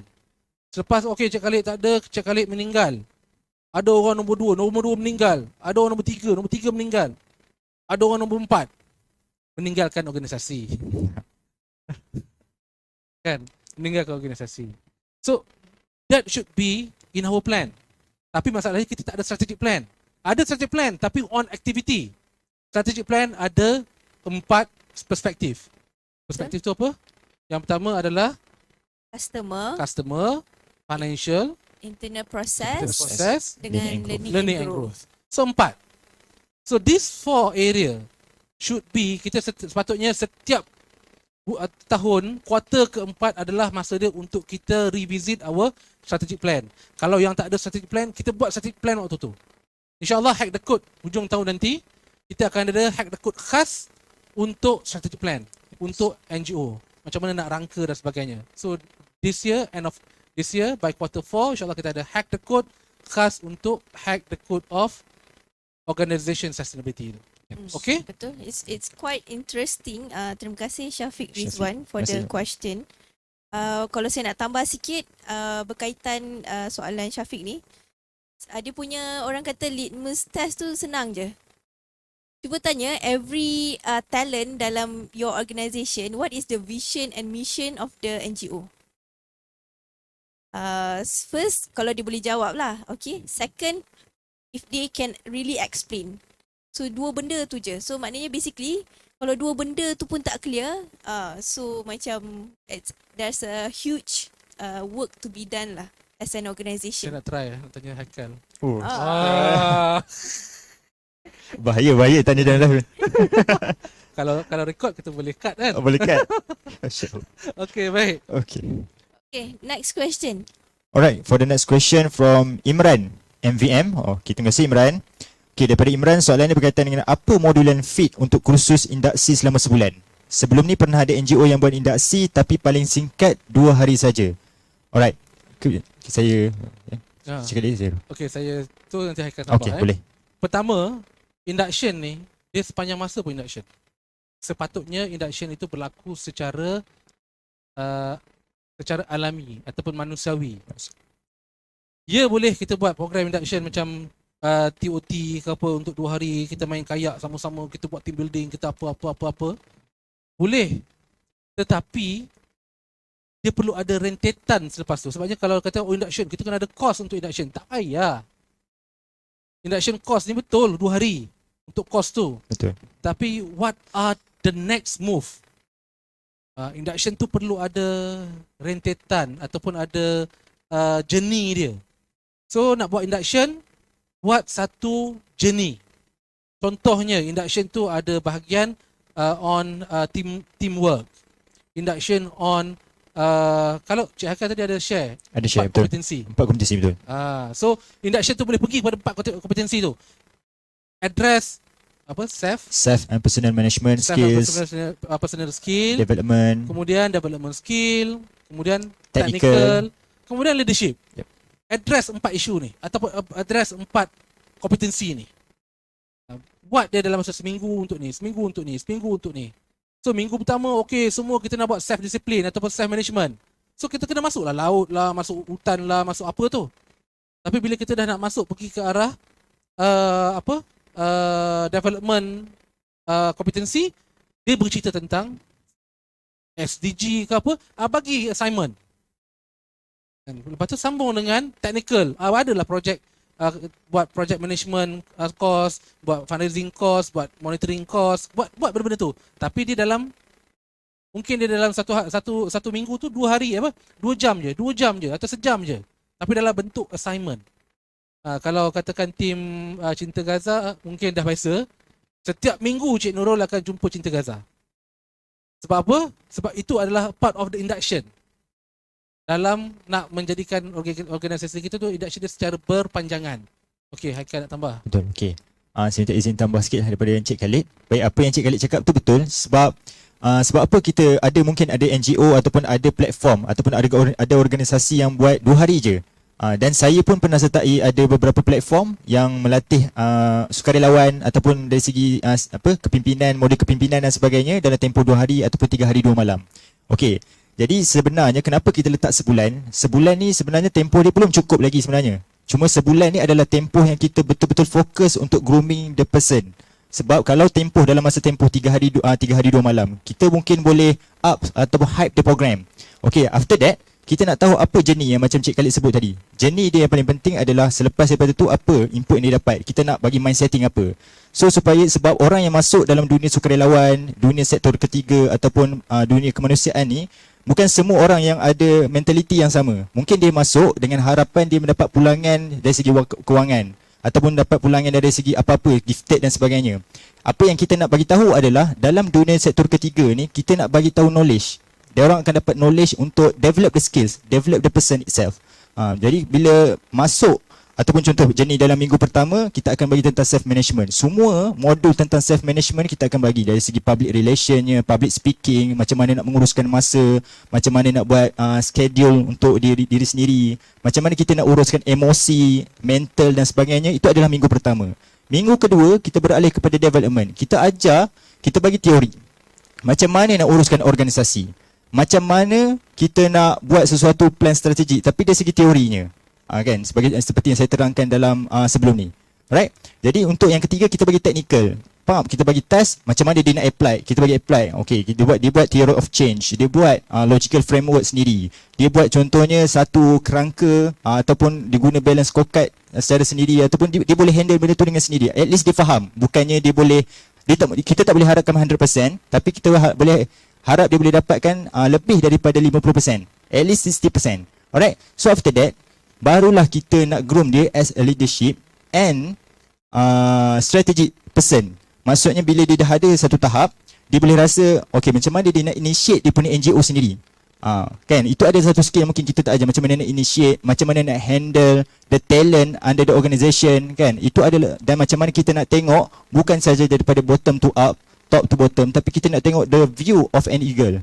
Alright. Jadi itu benda-benda yang paling penting lah. Jadi kalau nak tahu lebih macam mana kita tu, so boleh juga kita consult, scan je QR code yang ada pada live kita sekarang ni, dan mungkin kita dapat bincangkan bersama-sama pada mana-mana organisasi nak bincang bersama kami, insyaAllah.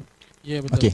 Okey, saya rasa ada beberapa soalan yang mungkin berkaitan dengan Lestari Project. So saya bacakan dulu and then after this kita akan respond at one go lah. Okey. Okey, satu Alin Izham, dia Alin kata banyak syarikat yang mana menyumbang asking for ROI. Okay. And then Nur Afika Jamaluddin, berapa persen yang terbaik untuk sesebuah NGO itu ambil untuk buat investment daripada sumbangan yang terkumpul? Okey. Untuk dari Puan untuk memulakan projek wakaf, adakah perlu berdaftar dengan Majlis Agama Islam Negeri terlebih dahulu? Arah Ibrahim, boleh share apa projek lestari yang dijalankan dan bagaimana success rate-nya? Okay, tu saya rasa about similar question lah yang saya rasa projek lestari punya presentation boleh address. Okay, before saya nak pergi pada project lestari, tadi berkenaan dengan talent development. Kami di Finlandia, tadi Haikal dah sebut kata sampai satu tahap macam mana dia nak buka NGO dia sendiri. Kita pantang betul orang datang belajar kita orang tu keluar dia buka NGO sendiri. Pantang betul aku, geram. Kenapa? Kau datang NGO, tu biasa. Oh, okay. Itu biasa. Tapi kami dekat Finlandia kami pegang satu je. Kita adalah tumbuh dan menumbuhkan. Hari ini Haikal dengan Finlandia. Hari ini Cik Nurul dekat Finlandia. Hari ini saya dekat Finlandia. Hari ini tim saya kat belakang ni ramai. Atira, Termizi, Ada, Suhaib, Yasin Amron, semua dekat Finlandia. Jangan terkejut. Esok lusa Yasin Amron dekat tempat lain. Dan Yasin Amron pun bukannya full dekat Finlandia pun. Contoh, dia punya inisiatif dia juga. Haikal, ada inisiatif Haikal sendiri. Tapi we are part of the family. Bagaimana? Konsep ini adalah untuk kita bangun, konsep dia adalah tumbuh dan menumbuhkan. We are open. You can come, your organisation can sponsor any talent to be together with us. Go through the system of our talent development. At the same time, your organisation after 3 months, dia patah balik pergi duduk dekat tempat dia. Yeah? We train the talent.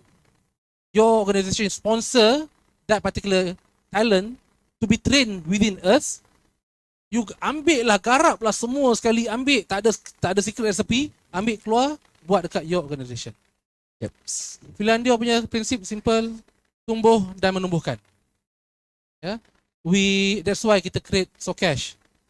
And then bila kita cerita Socash dekat orang ramai, orang kata, macam mana kami nak masuk sekali? Tak payah, you tak payah masuk. This is yours. Socash is yours. It is a talent development program yang mana NGO yang masuk tak perlu invest more money untuk develop your talent sebabnya you guna environment yang sama. You are sponsoring your talent untuk masuk dan develop your organisation sebenarnya. Okay? Next, kita pergi kepada Lestari. Okay. Mungkin kita pergi ke slide Lestari, please. Lestari Project. Lestari Project ni, at this point of time, kita ada 4. Pertama, kolam ikan. Kedua, meat and poultry. Nombor 3, chili. Nombor 4, vending machine. Okay, baik. Kita pergi kepada, okay, ini orang tanya, macam mana nak buat projek Lestari, apa successful rate dia. Okay, let's go to Fish Pond punya program. ROI dia semua. Okay, ROI dia ke apa. Okay, Fish Pond ni, kita sepatutnya start 1 bulan Februari. Sebabnya kita nak kejar raya puasa. Sebabnya ikan, sekarang ni, saya tak tunjuk kat sini, saya rasa tak ada harga ikan. Cuba tengok yang selepas tu, ada tak slide selepas tu? Okay, tak ada. Patah balik lah. Program ni adalah kita buat di Rimbunan Kasih Bandar Baru Kedah. Ya. Dia adalah satu kawasan yang membangunkan asnaf. Orang yang bekerja adalah orang asnaf yang di bawah kelolaan Kerajaan Negeri Kedah dan juga Majlis Agama Islam Kedah. Ya. Dan kolam ikan tu adalah kolam saiz dia antara 7,500 hingga 6,500 square feet, yang mana setiap kolam ikan tu boleh menempatkan 15,000 hingga 20,000. Satu kolam ikan ni kos dia sama ada 70 ataupun 80,000 ringgit. Ya.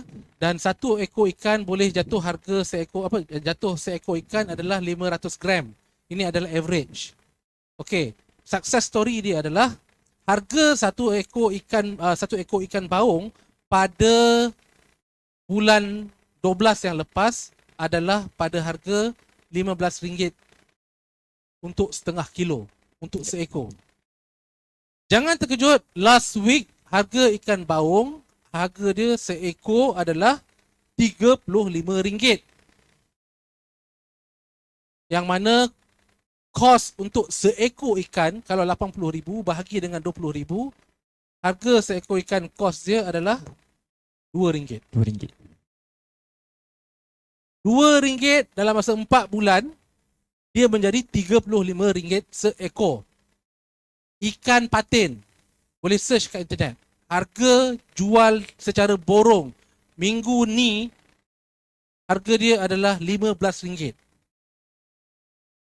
Kami buat calculation pada peringkat awal, kami anggarkan ikan patin paling tinggi boleh pergi pun RM7 hingga RM8 ataupun RM9. Tapi this week, dia pergi terus touch RM15. Satu ekor. Dan pasaran tak cukup. Pasaran tak cukup dan orang terpaksa minta ikan puyuh yang tak cukup 500 gram tetap nak dibeli dengan harga yang sama. Dia beli dengan harga ikan puyuh itu baru 300 gram. Dia kata tak apa bang, kita angkut je. Sebab barang dah tak ada. Ya. So ini adalah konsep yang kita buat profit sharing dengan NGO-NGO. 50% NGO akan dapat, 50% operator akan dapat selepas deduction of capital, rolling capital. Contohnya investment dia adalah 80,000 and then kita dapat jual katakanlah seekor ikan patin tu harga dia RM15 kali dengan 20,000, so dia akan jadi 300,000 tolak dengan rolling capital 60,000, so untung tu kita bahagi sama-sama. Sebab apa? Kita Philandio dan juga kedai agro tak ambil keuntungan pada peringkat awal, tapi kita sediakan pond, you tak payah sewa tapak, you tak payah sewa pekerja, you tak payah bayar pekerja, you tak payah buat apa-apa. You hanya park your money dekat dalam program ini dan at the end of the day kita akan bahagikan 50-50. And then kalau you tak nak teruskan, you keluarkan sekali dengan rolling capital, dengan 50-50 tu pun 50 tu you boleh ambil. 50 lagi you tinggalkan dekat operator. Ya? Yeah? That is number 1. Number 2. Kalau lepas ni kalau lepas ni tak nampak saya dekat Philandio, mungkin saya tengah nak menjaring ikan agaknya. Ya, sebabnya kita first batch dah lepas bulan ni, terpaksa ambil awal. Sepatutnya kita nak keluarkan ikan tu bulan 2, tapi terpaksa keluarkan awal. Bulan ni dah clear. Kita sebabnya pasaran tak cukup barang, so kita terpaksa keluarkan. So alhamdulillah first batch dah berjalan dengan baik. Okey. Harga ikan ni akan naik sehingga bulan 8. Sehingga bulan 8 selepas raya haji. And then dia akan turun sekejap, hujung tahun dia akan naik balik. That is normal cycle lah. So kalau nak tahu lebih lanjut, boleh scan QR code dekat bawah. Kita boleh discuss further on this. Yep. Ya. Yeah? Package dia adalah 70,000 dengan 80,000. 70,000 tu adalah untuk ikan puyuh. Tapi ikan puyuh pula tiba-tiba anak ikan pun dah jadi mahal disebabkan bapak ikan dengan mak ikan yang jadi mahal. So anak ikan pun sekarang dah naik mahal. So mungkin ada perubahan. But we hold that amount 70 dan 80 untuk ikan baung, ikan patin dan ikan apa satu lagi saya pun lupa dah. Ada 3 ikan. Puyuh je harga 70,000. Okey baik, next. Okey, ikan. Ni kolam ikan. Kolam ikan kita actual kolam ikan tak tipu Pergi kat Google, tekan Rimbunan Kasih Bandar Baru Kedah. Keluar di Google. Kita punya tempat ada chili greenhouse, kemudian ada fish pond. Okay, fish pond tu, tangan kanan. Okay, fish pond ni kawasan ni semua fish pond. Sampai ke bawah tu. Sampai kat Cik Nurul belakang. Baik-baik jatuh lecak belakang tu. Okay, so ada berapa kolam? Kita ada 1, 2, 3, 4, 5 yang tegak. Kemudian yang melintang tu ada 6. Bawah tu ada 3. Okay, itu adalah kolam ikan yang ada. Tapi kolam ikan ini adalah kolam ikan yang dah sedia ada. Yang masih kosong yang dibuka kepada NGO adalah 7 kolam lagi, tapi 2 kolam telah dibooking. Ada 1 kolam yang kita reserve. Ya, 1 kolam yang di reserve sebabnya masih memerlukan masa untuk berbincang. So ketiga lah booking. Tapi yang ketiga tu masih belum ada apa-apa conclusion. Ya. So ada balance yang lagi berapa tu? 1, 2, 3, 4. Ada 4 lagi. Ada 4 lagi. Lagi 2 tu kita reserve. Kita tak nak pakai lagi. At this point of time. Sebabnya kita tengah plan nak cuba untuk udang, tak salah saya. Okay. So dekat dalam tangki tu, atas tu, dekat atas. Atas tu ada, tangan saya baru potong. Okay, atas tu ada tangki fish tank. Fish tank tu ikan-ikan yang mahal. ikan apa benda atas nama dan tak tahu nak cakap macam nama apa. Ikan tu nama dia pun saya tak ingat, tapi ikan tu Kayangan. ikan kayangan. Kayangan lah. Dia pakai insurans, babe. Ikan pakai insurans. Kau ada? Ada tak siapa-siapa yang tak pakai insurans hari ni? Ikan lagi lagi hebat. Mizi tak ambil insurans lagi. Mizi ambil insurans. Ikan ambil insurans Mizi. Ikan ambil insurans. Okey? Ikan ambil insurans sebabnya satu ekor tu jatuh seekor tapi kena jaga 2 tahun. Seekor sekilo harga dia 1,000. Dalam satu kolam tu boleh ada 5,000. 5,000 kali 1,000 berapa? Oh, 5,000 kali 1,000 5,000 kali 1,000 apa? Cakap dengan orang 5 yang million. ada 5 juta. 5 juta. 5 juta satu tangki. Tapi 2 tahun lah nak tunggu. 5 juta. Tu saya tak berani sebabnya modal awal sikit mahal. Okey, baik. Next. Yang kedua, meat and poultry. Ini adalah untuk mewujudkan supply chain halal meat. So di meat and poultry ni kita target untuk buka di kawasan Selangor, Wilayah Persekutuan dan Negeri Sembilan. Apa yang kita tadi tanya apa nama ikan tu, kayangan tu? Empurau. Baru saya ingat empurau. Acu cuba tengok dekat dalam internet empurau tu apa? Empurau? Empurau. Boleh tengok kat Google. Dia jadi sashimi. Sashimi. Makan sushi yang makan mentah tu. Tu sashimi. Okay. So balik pada meat and poultry. Meat and poultry ni adalah konsep social equity. Kita jual produk fresh meat and then fresh frozen meat and then meat and poultry punya produk macam contohnya nugget ke sausage ke apa ke, and then kita jual rempah, bawang apa semua. Letak kita bawang tu siap blend. Orang sekarang ni malas. Dekat kedai dulu saya buka kedai makan, kita beli bawang, kita biasanya dekat akak bawang, kak boleh tak akak jual kat saya bawang yang dah siap kopek? Malas siap kopek. Sekarang ni punya orang malas lagi nak siap bawang tu siap blend. Lepas tu siap blend nak siap campur kan. Dah siap campur tu dia nak siap masak. Dah siap masak dia nak siap hantar depan pintu. Selepas hantar siap pintu dia minta orang tolong swap. Cuba buat satu Grab swap. Grab swap ni boleh swapkan orang kan. Lepas tu Grab nyah. Grab kunyah ketui masuk dalam mulut. Orang sampai tahap tak nak buat kerja. Macam itulah. So kita buat adalah sampai tahap tak sampai swap dan kunyah lah. Kita buat ayam daging tu dah siap dipackkan untuk orang masak. So it is a kind of convenience store. Macam convenience store tetapi dia adalah untuk convenience store yang berkaitan dengan meat and poultry sahaja. Okay? This also several inquiry datang. Tapi kami tak rancang untuk buka di bulan 1, bulan 2. Tapi kita rancang dia buka untuk bulan 3. Sebabnya kami target pada bulan Ramadan untuk dia pergi hype untuk bulan pertama. Tak nak dia senggugut awal. Ataupun sendu awal. Kita nak dia meletup terus pada bulan Ramadan. Dan buka serentak. Dan semua outlet ini adalah milik bersama NGO. Bukan milik Finlandia. Konsep dia apa? Orang nak dapatkan daging ayam murah, setiap hari Jumaat akan datang ke kedai dapat ayam pada harga RM4 sekilo. Lagi RM2 kos yang kita dapat adalah RM6, lagi RM2 adalah marketing budget. Dan dia at the same time dia adalah donation budget. Any funder or donor nak letak, dia letak. Konsep dia adalah macam dekat Turki saya biasa beli roti. Lepas tu dia tulis kat tepi tu. Saya nampak banyak roti atas meja. Kenapa banyak lebih-lebih ni? Rupanya orang beli roti, dia beli 2. Tapi dia tinggal 1. Satu lagi dia bawa balik. Konsep dia macam tu. Kedai tu adalah tempat orang beli tapi orang tinggal. Jadi konsep dia tapi kita digitalizekan benda tu.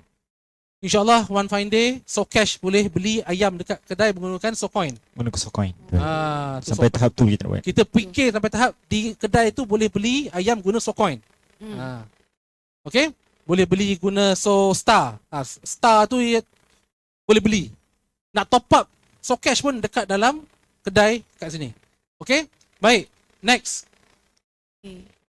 Chili Petergasi. Ini big investment. Saya tak nak sentuh sangat, tapi nak cerita dia, modal adalah untuk setahun modal dia adalah lebih kurang dalam 2 juta, 2.3 juta, 2.5 juta macam tu. Tapi income untuk setahun adalah melebihi income setiap pusingan tu adalah, bayangkan 55,000 pokok kali dengan 2 kilo. So dia akan jadi lebih kurang 125 kilo, 125 tan. 1 kilo harga dia RM15. Kalilah. Saya pun malah. Mana kali?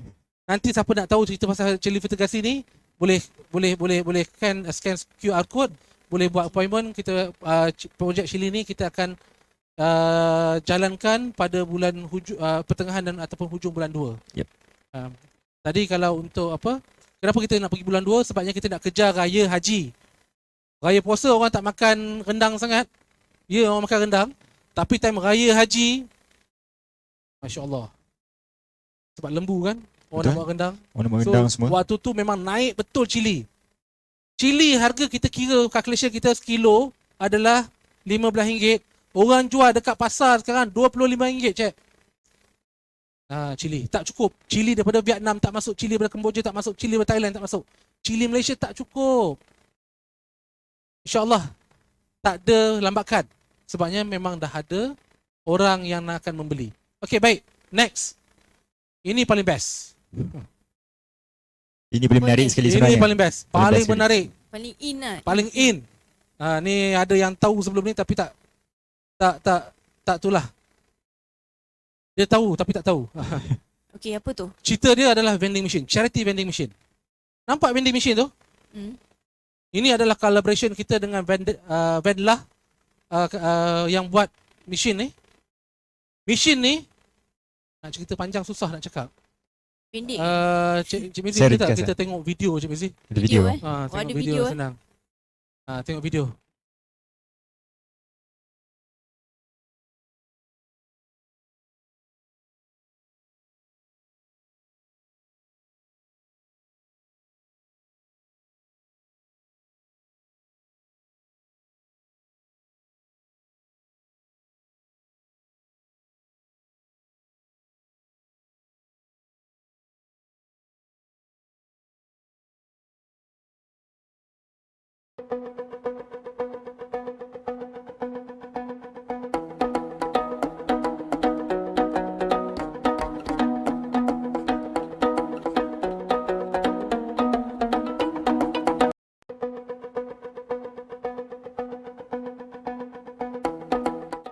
Minta maaf lah. Video tak masuk pula. Video tak masuk. Itulah biasa nampak sah. Memang program ni bukan program record. Program betul. Live. Siaran langsung. Siaran langsung daripada Seremban 2. Live from Seremban 2. Okey, baik. Mungkin kita boleh tengok sikit dekat chat ni. Mungkin kita boleh tengok. Okey, sementara nak tengok video tu, kita tengok dulu kat chat. Ada soalan lagi ke? Vending machine tu apa? Nanti kita tengok vending machine tu. Apa ikan kayangan tu dia dah jawab. 5 juta, terima kasih tolong tu. Okey, sashimi. Memang Afifah memang suka makan sushi ni. Sushi ni. Oh, sushi king yang sedap. Sushi. Okey, dan Google besar, memang besar. Ikan empurau. Harga dia, cuba tengok harga dia. Okey. Okey, sekarang lapar pula. Okey. Hang ni biar betul. Lapar noh. Memanglah pukul 12 lebih dah. Okey, baik. Fantastic Socash. InsyaAllah Socash kita akan jadikan milik bersama, bukan milik Finlandia. Nice mesin gergang. Okey, mesin gergang ni simple je. Boleh tengok dah. Okey. Boleh tengok dah. Okey. Kita tengok video. Okey.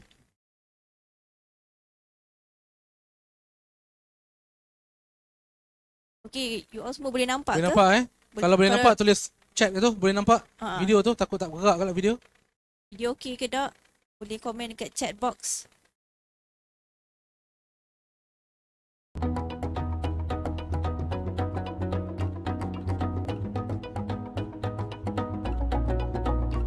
Yang ni vending machine untuk ni pakaian Ya, untuk pakaian. Ini contoh pakaian. Okey. So bila orang nak beli tu dia nampak, dia tengok making our cheap clothing. Ada tunjuk siapa orang yang buat. So orang pun touch, tersentuh. Ingat tadi nak crowdfunding appealing for a limit. Contohnya orang rasa for each day dia dapat berapa sen je buat kerja 16 jam sehari. Do you still want to buy this 2 Sound euro? tak ada. Imran cakap sound tak ada Tak apa, Okay. kita yang bercakap lah. Okay. Ah. Sound kami ada, okay. Okay, orang akan pilih sama ada nak buy or to donate. Ini social experiment. Ini adalah contoh social experiment lah. Do you still want to buy this 2 euro t-shirt? So, setiap dalam ni 2 euro. Macam tu Ya. Okay. So maknanya baju-baju tu dijual dengan harga 2 euro tapi dia bagi education dekat situ. Okay. Dia ada storytelling dekat belakang tu. Okay. It turns out people donate instead of buying sebenarnya. Betul. So contohnya Cinta Gaza kan, letak kat situ gambar budak tengah lapar. Kita jual makanan instead of dia kata, adakah anda ingin beli makanan ini dengan harga RM2? Anak-anak di Gaza tak makan. Anak-anak di Gaza kurang makan makanan yang berkhasiat. Hanya mendigitalkan content storytelling. Exactly. Betul, This is digitalizing. what we call just now digitalizing your services. Betul, digitalizing. Ada tersyashul. Macam yang Syamrah tadi lah, dia cakap pun sangkut kan.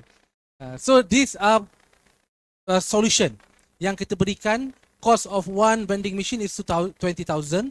You own the vending machine. You manage your own vending machine. Tetapi sistem tu Finlandia yang akan bantu untuk manage the system. Nak tukar campaign, nak tukar immediately, boleh tukar. Dalam ni tak payah ada bakat barang pun tak apa. Kita nak ada sistem vending machine tu tapi barang tak ada. Orang nak donate saja pun boleh. Bayar guna credit card, guna Boost, guna Toyogo pula, Touch and Go. Touch and Go. Kenapa Toyogo sebab saya nampak tong Toyogo depan ni. Okay, Touch and Go. So orang pergi, biasanya orang pergi vending machine tengok nak beli air. Tapi this is where dia ada screen 50 inci punya screen. Besar dah 50 inci. Bawa balik rumah pun cantik kan. TV 50 inci kan. 50 inci biasa. 50 inci punya TV. TV kita kat depan ni pun baru 40 inci. 50 inci cerita tentang kempen kita. Contohnya kita buat education for Gaza ataupun education for vulnerable community. Kita jual kat dalam tu, contohnya jual air pun boleh. Tapi kita kata with RM1 that you spend for this, it is actually can fit another can buy another pen for a kid. Would you like to add more? Kita klik. Macam mana nak revamp, nak design tu semua, team Metal Up uruskan. Itu that's why Metal Up kata cerita untuk digitalizing services tapi dia bagi solution sekali. So this is, and bawah tu 400 hingga 800 tu apa? Bawah tu adalah rental.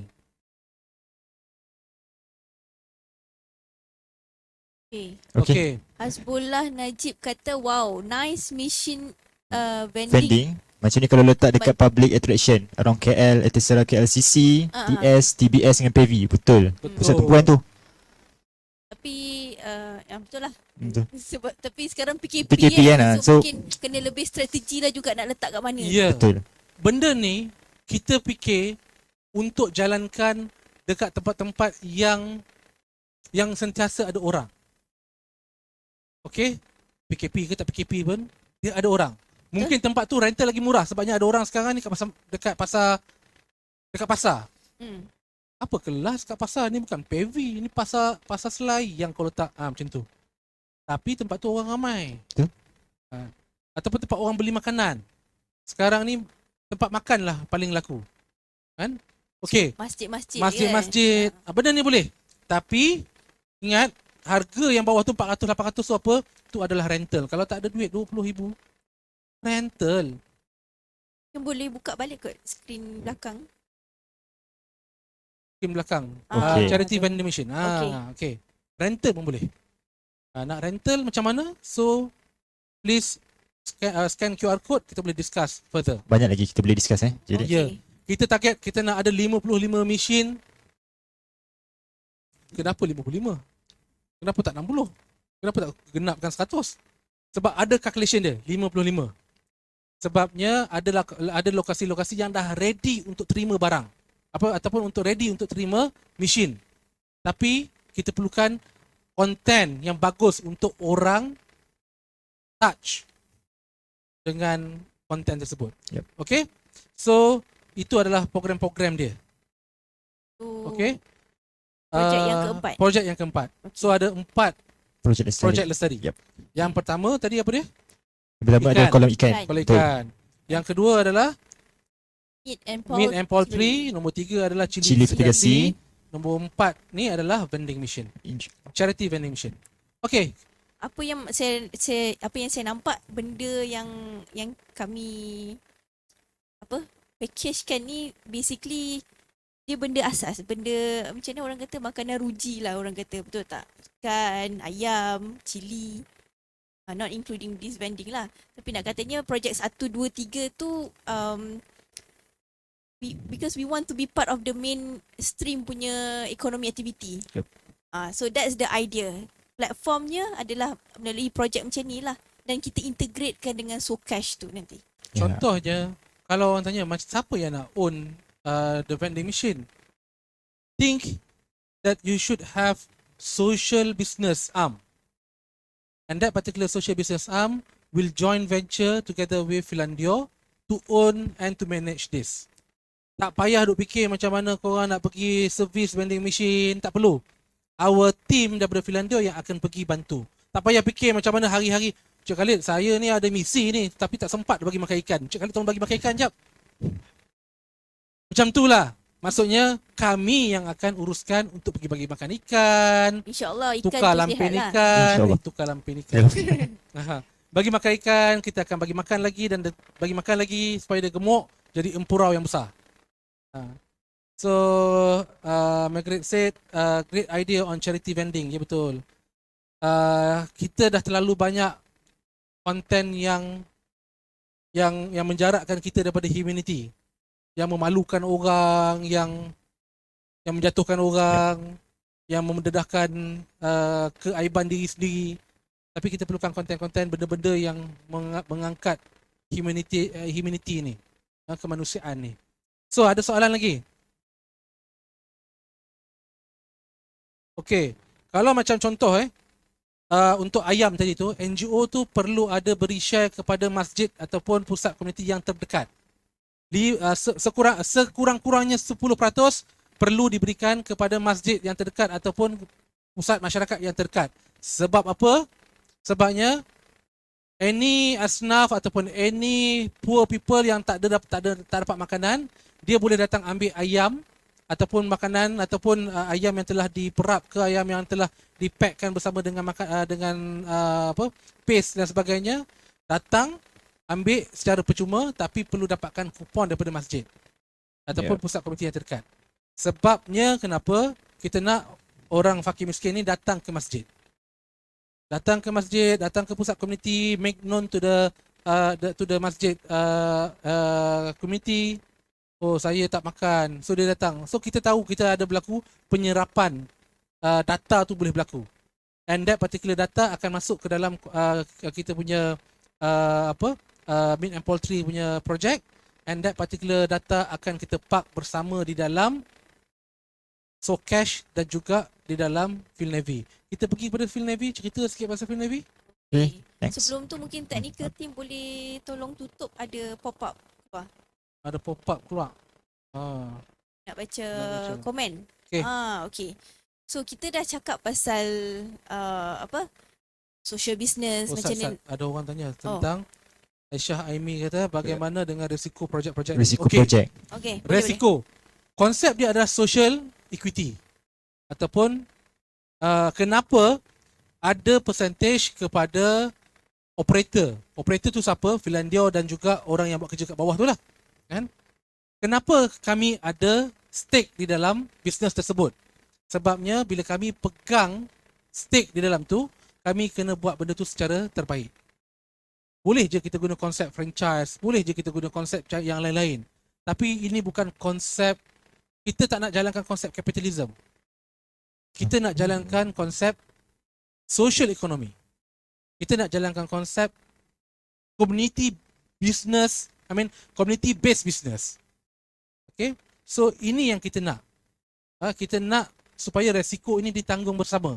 Jadi bila Finlandia, saya dengar kata ikan saya sesama. Saya pergi ke dah? Ikan sesama? Macam ni ikan semua tu. Pagi-pagi dia bangun pagi, dia bersin. Kecum kan dalam. Maksudnya bila kita tahu ikan tu ada apa masalah dengan pokok, and then tim kita yang ada on ground akan beritahu, Syekh Khalid, kita punya ikan pagi tadi ada masalah. Betul. Kita kena kejarkan ikan ke hospital contoh dia. So kita ada risiko tu kita tanggung bersama. Maksudnya kami taklah kalau katakan ada konsep yang sebelum ni NGO dan laburkan dana dan dia jadi sleeping partner. Ya. And then yang kawan tu kata tak apalah bagi makan tak bagi makan, ayam ni lapar ke, ayam ni kenyang ke, ayam ni NGO punya bukan aku punya. Kan? Betul. So this kind of environment kita nak wujudkan supaya environment tu adalah environment collective responsibility. Dia adalah social responsibility yang kita kongsi bersama. So that would be the way how we manage the risiko lah. Okay? Can we place our own product made? Ya, boleh. You nak letak produk you dekat dalam vending machine, sangat boleh. Tapi kita kena tengok stack tu size dia macam mana. Yeah. Contohnya macam handbag, mungkin boleh, tapi tak sesuai, nak jatuh tu tak tahu macam mana. So kita kena tengok how big is that particular machine. Yeah. Okay? Yes, it will create livelihood. Okay? Contoh kita boleh letak vending machine tadi tu, tapi kita tunjuk, dia kata bila orang nak donate, orang akan kata video tu tunjuk kami sedang bersusah payah ingin menyampaikan bantuan. Adakah anda ingin donate ke arah tabung sustainability kami untuk projek-projek ekonomi? Boleh juga tambah. Ya, benda tu boleh dibuat. Betul. Apa jalan cerita? Let us brainstorm together. Kita buat jalan cerita, kita pergi shooting sama-sama, kita buat konten tu cantik-cantik, kita tembak masuk mesin. Okay? Next, Cik Nurul. Okay. Okay. Quickly sebelum kita habiskan sesi kita hari ni, saya just nak mention a few question yang saya rasa saya boleh jawab terus melalui Philanthropy Navigator ni. Okay. Yang pertama, Syafiq Rizwan, macam mana nak attract funder dan volunteer to our organisasi yang mempunyai historical baggage dan reputasi yang kurang cemerlang. Okay, good question. Soalan kedua, Mardia, macam mana kita nak kena pasti kekuatan talent yang ada dengan kita supaya boleh lebih impactful. Alright. Soalan yang seterusnya, Musafirku, macam mana kekalkan momentum dan motivasi untuk terus kekal dalam sesebuah NGO? Alright. So saya rasa insya-Allah Field Navigator ada jawapan untuk tu. Ada solusi Ada solusi. Okay, baik. Okay, tadi kalau kita boleh recall sikit, saya present on optimizing trust. Trust ada 3 elemen utama, iaitu the first is trust, yang kedua adalah meal, yang ketiga adalah change. Okay, that's the mind setting. Maknanya in any way, apa-apa yang kita nak buat pun, kita kena pastikan kita bersedia. Okay, adakah kita sebagai satu organisasi yang orang kata mantap dari segi sudut sistemnya, cara kerjanya, documentationnya, semuanya in place. Sebab bila kita sendiri yang strong, kita kuat, of course kita akan attract banyak peluang lah. So that's basically Philanthropy Navigator. Kenapa kita create Philanthropy Navigator ni? Sebab kalau you all ingat tadi saya ada cakap pasal the first 60 second. Okay, bila orang dapat rayuan derma, what is your first 60 seconds untuk convincekan you all punya potential donor? Untuk diorang, okay, I will donate. Organisation A ni, I know what they are doing, semua documented, saya sentiasa di-inform dengan progress project, dan segala derma ni, derma yang diberikan semua ke arah satu perubahan yang lestari. So I think that's sufficient untuk menconvincekan orang that your organisation is competent untuk handle diorang punya duit. Alright, so field navigator, boleh move to the next slide. Okay, so kat sini saya akan roughly cakap what are the CSO problems, what is the field navy journey. Okay, kalau for your untuk clarify, actually field navy is the branding of field navigator. So nama penuh dia field navigator. Tapi selepas ni kita akan cakap field navy je. Alright. Dan yang seterusnya kita akan cakap mengenai field navy the impact dan seterusnya field navy the world. Alright, next slide. Okay, this is the orang kata introduction philanthropy navigator. Basically sebuah inisiatif being developed to assist the public who wish to donate to any organisation. So basically just apa yang saya boleh cakap yang sebentar tadi lah. Okay. Just a quick orang kata verification. Okay, this one, this organisation dia dah go through field navigator punya verification method. Okay, next. So this is common situation. Bila orang nak derma, dia nak tengok. Okay, siapa you, apa you buat, berapa lama track record you, are you doing good, macam mana projek-projek sebelum ni, adakah successful atau tidak, macam tu.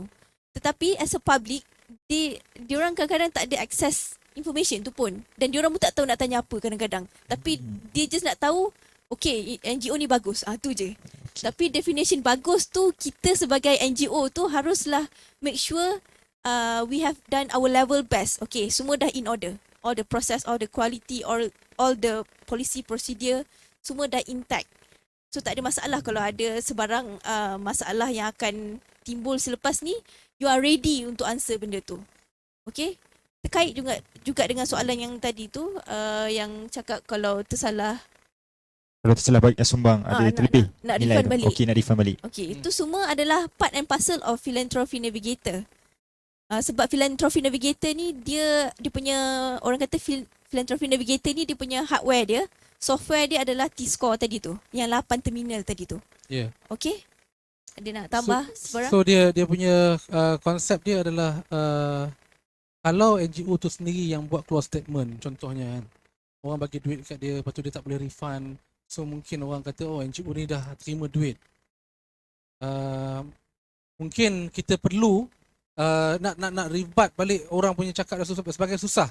But philanthropy navigator is a independent body yang evaluate our organisation. Dia sebagai satu firewall supaya orang tak boleh attack kita. So when your initiative is certified atau verified, field navy verified, so it give certain confidence and trust from the public. I mean from the donor or from the public or from the community themselves. Okay, boleh tak saya minta untuk yang YouTube ni bagi nampak sebab saya tak nampak YouTube. Live comment. Live comment. Okay. Okay, boleh kita move kepada next slide. Okay. Apa masalah yang common lah untuk CSO? Okay, next. Kita boleh garapkan dalam 4 main point. Pertama, trust. Yang kedua, talent empowerment. Yang ketiga, adaptability. Yang keempat, objective consistency. Which actually kita dah mention kot tadi. Kita dah mention. Throughout the question tu kita dah mention juga. Yeah. Okay.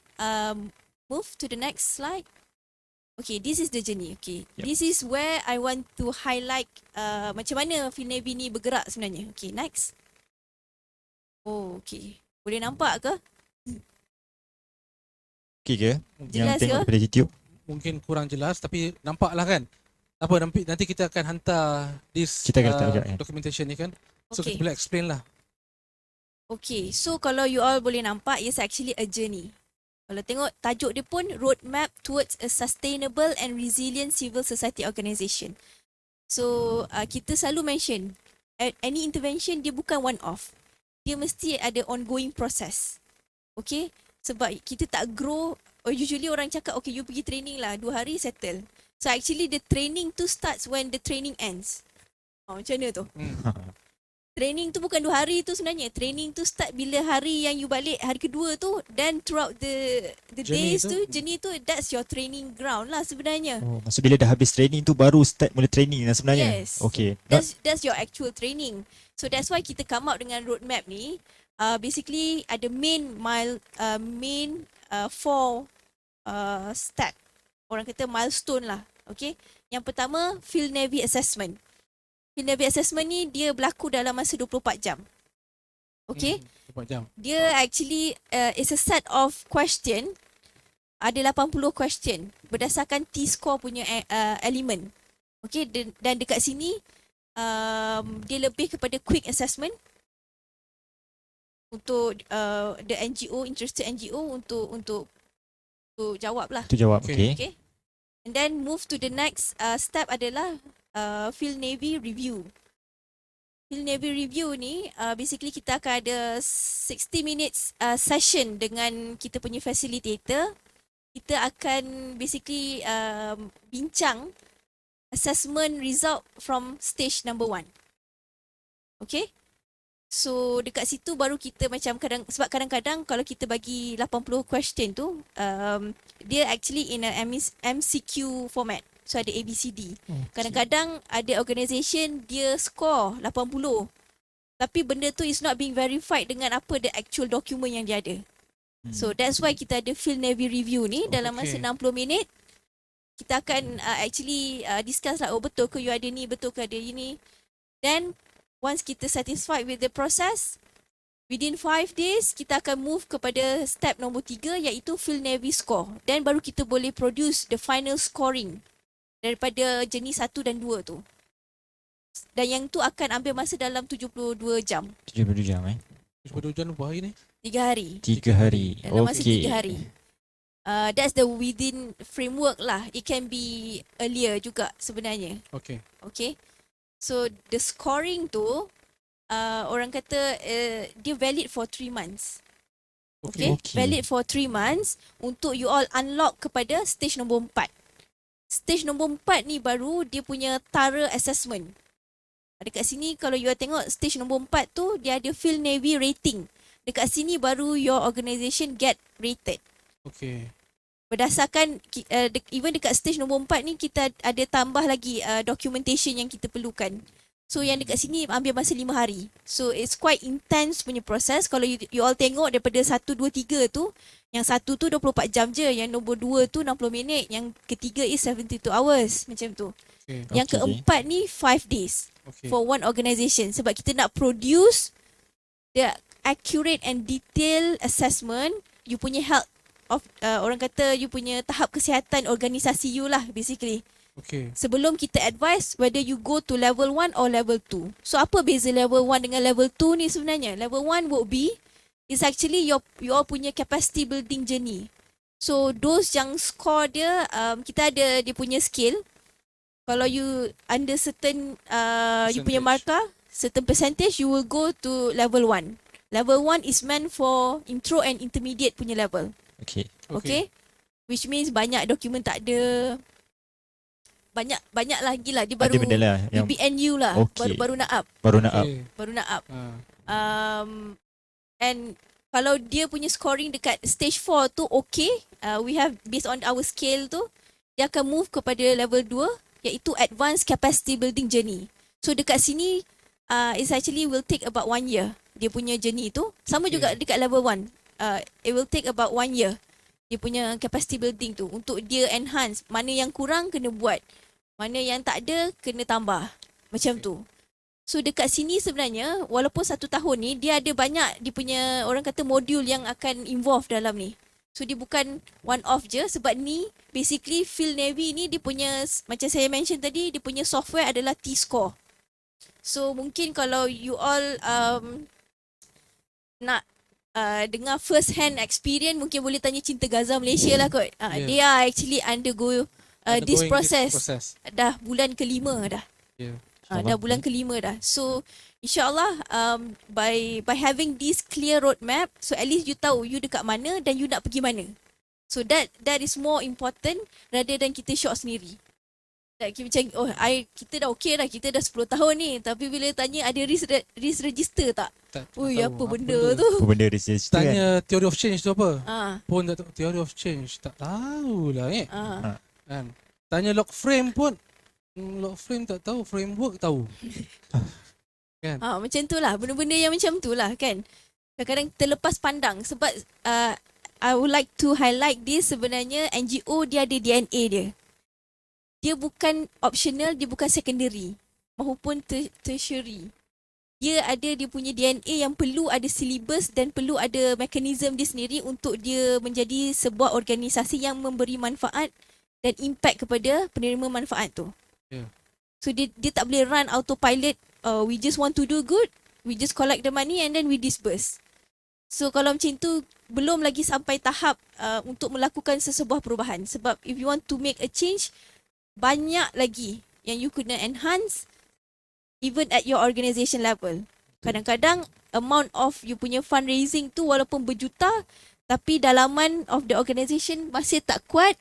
If anything happen, it can just strike through dan collapse. Ya. Ada satu soalan lah. Ini soalan saya kepada Cik Nurul.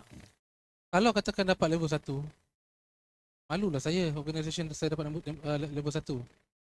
So should I put Phil Navy level 1 dekat title? Sebab kita akan bagi badge kan? Yep.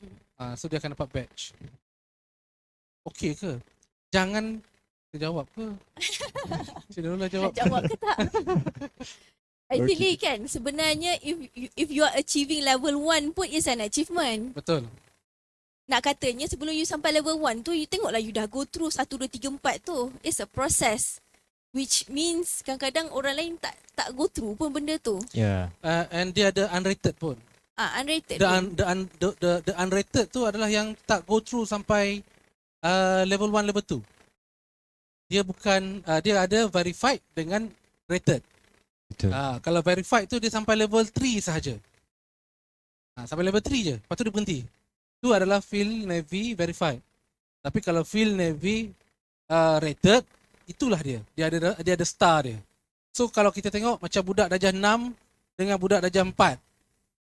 Adakah malu jadi budak darjah 4? Tak malu jadi budak darjah 4. Happy je. Happy seronok. Happy seronok. Cikgu masuk kelas online, dia tutup kamera, tutup mic. Namanya lebong. Ponting kelas. Tak ada masalah. Tak ada masalah. Jadi budak darjah 1 lagi happy. Cikgu masuk kelas dia buat tak tahu je. Saya cuti lagi dia kata. Itu samalah dalam perjalanan Phil Navy ni. Betul. Phil Navy ni dia bukan untuk kita rate orang jadi jahat tak jahat. Bukan. Bukan.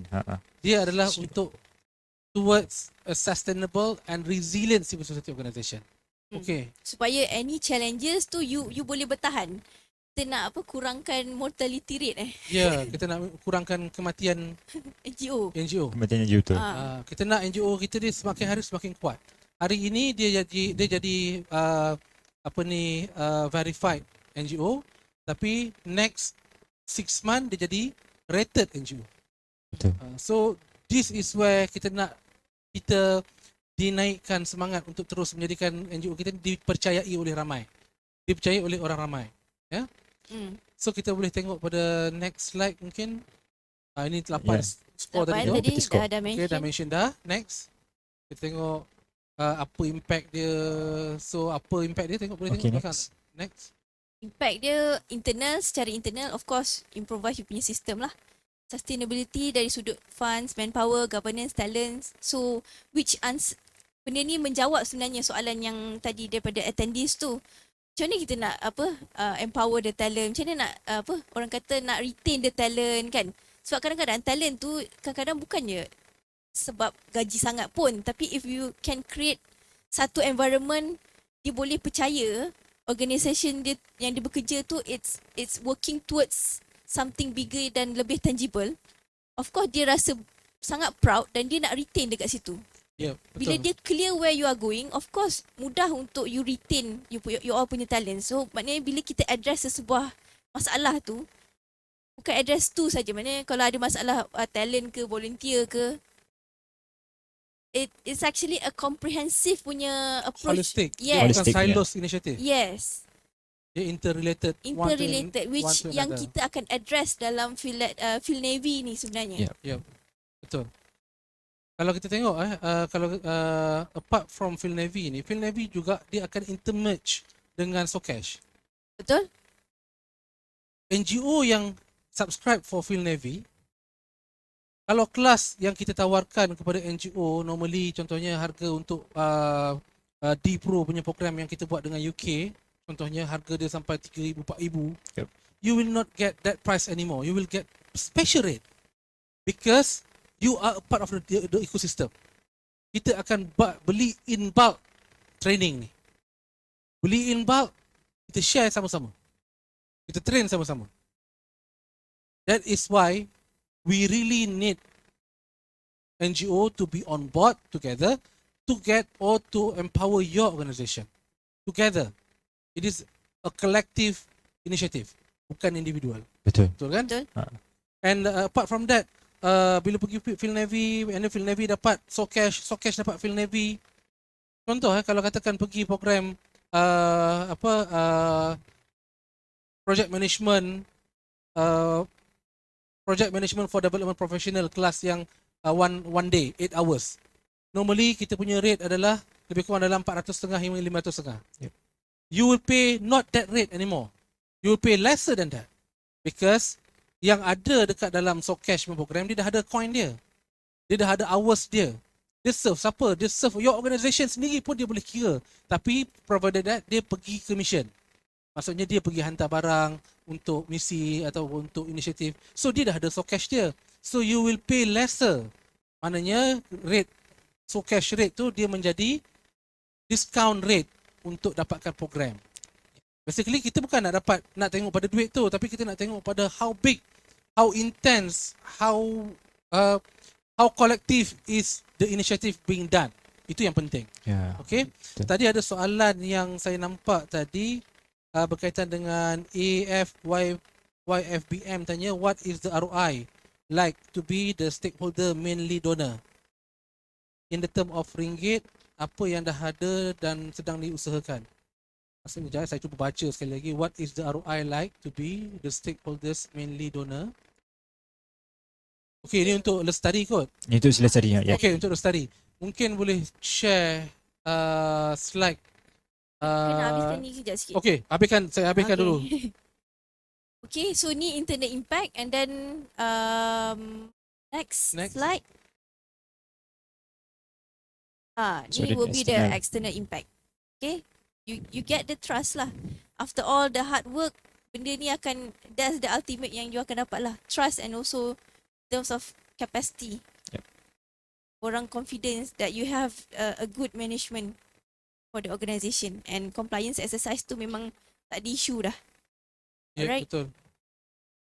Basically, as a public, they just need that security. Itu saja. So our job as an organisation, you kena work your level best untuk address dia punya concern, insecurity tu sebenarnya. Okay, next slide. Okay, next. Alright, next. Free Okay, Socash with free registration. Socash with Okay. every. Film Navy So subscription. means apa? Macam mana ni? With every With every Phil Navy subscription, free Maksudnya, Socash registration. Okay, macam hari ni kan kita buka pada semua talent untuk register. Pergi ke website www.socash.org. Register, tak perlu bayar apa-apa, free. Tapi itu adalah free registration. Tapi untuk Phil Navy ni, dia berikan semua staff dia didaftarkan secara percuma. So kalau staff dia ada 100 orang free. The actual rate adalah RM150, tapi kita bagi free. Again, Phil Navy dapat benda yang sama. Semua staff dia dapat. Okay. Okay? Tapi, but at the same time, apabila dia register dengan Phil Navy, Socash ni dia boleh unlock ataupun dia dah secure few international certification. Yeah. Kos-kos yang kalau katakan ada few participant dekat sini yang join us dekat Finlandia yang dah setahun lebih ikut program Project D-Pro, ada yang ikut program MIL, Finance D-Pro, program D-Pro. So this program is international program. It is not designed by Finlandia, but it is already benefited more than 2,000 organization globally dan 25,000 orang individu secara di seluruh Malaysia, di seluruh dunia. Ramai tu. Nak kerja dengan UN, setiap dia tanya, what is your project management qualification?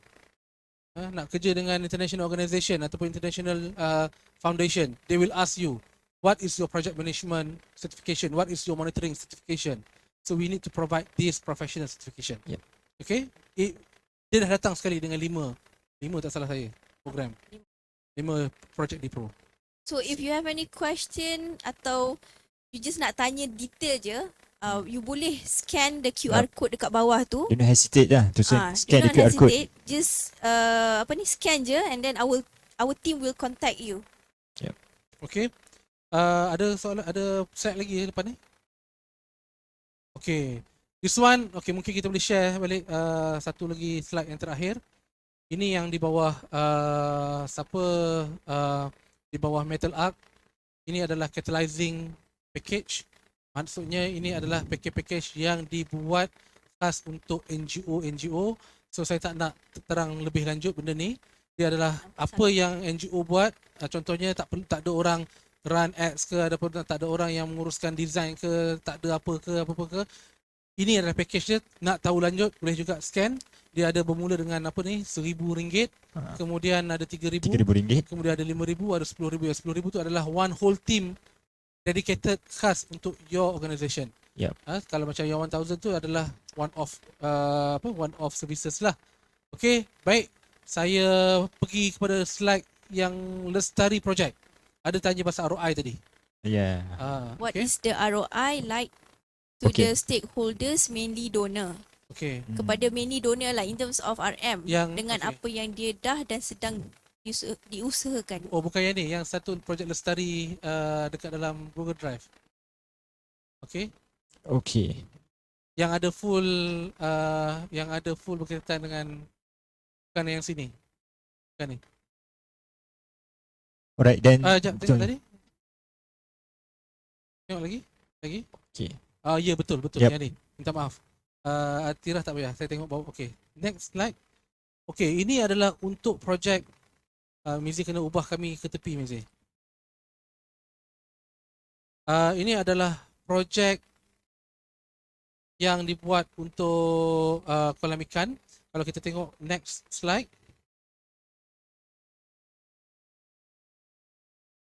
This will be the last question ke? Okay, kita terima another 2 question.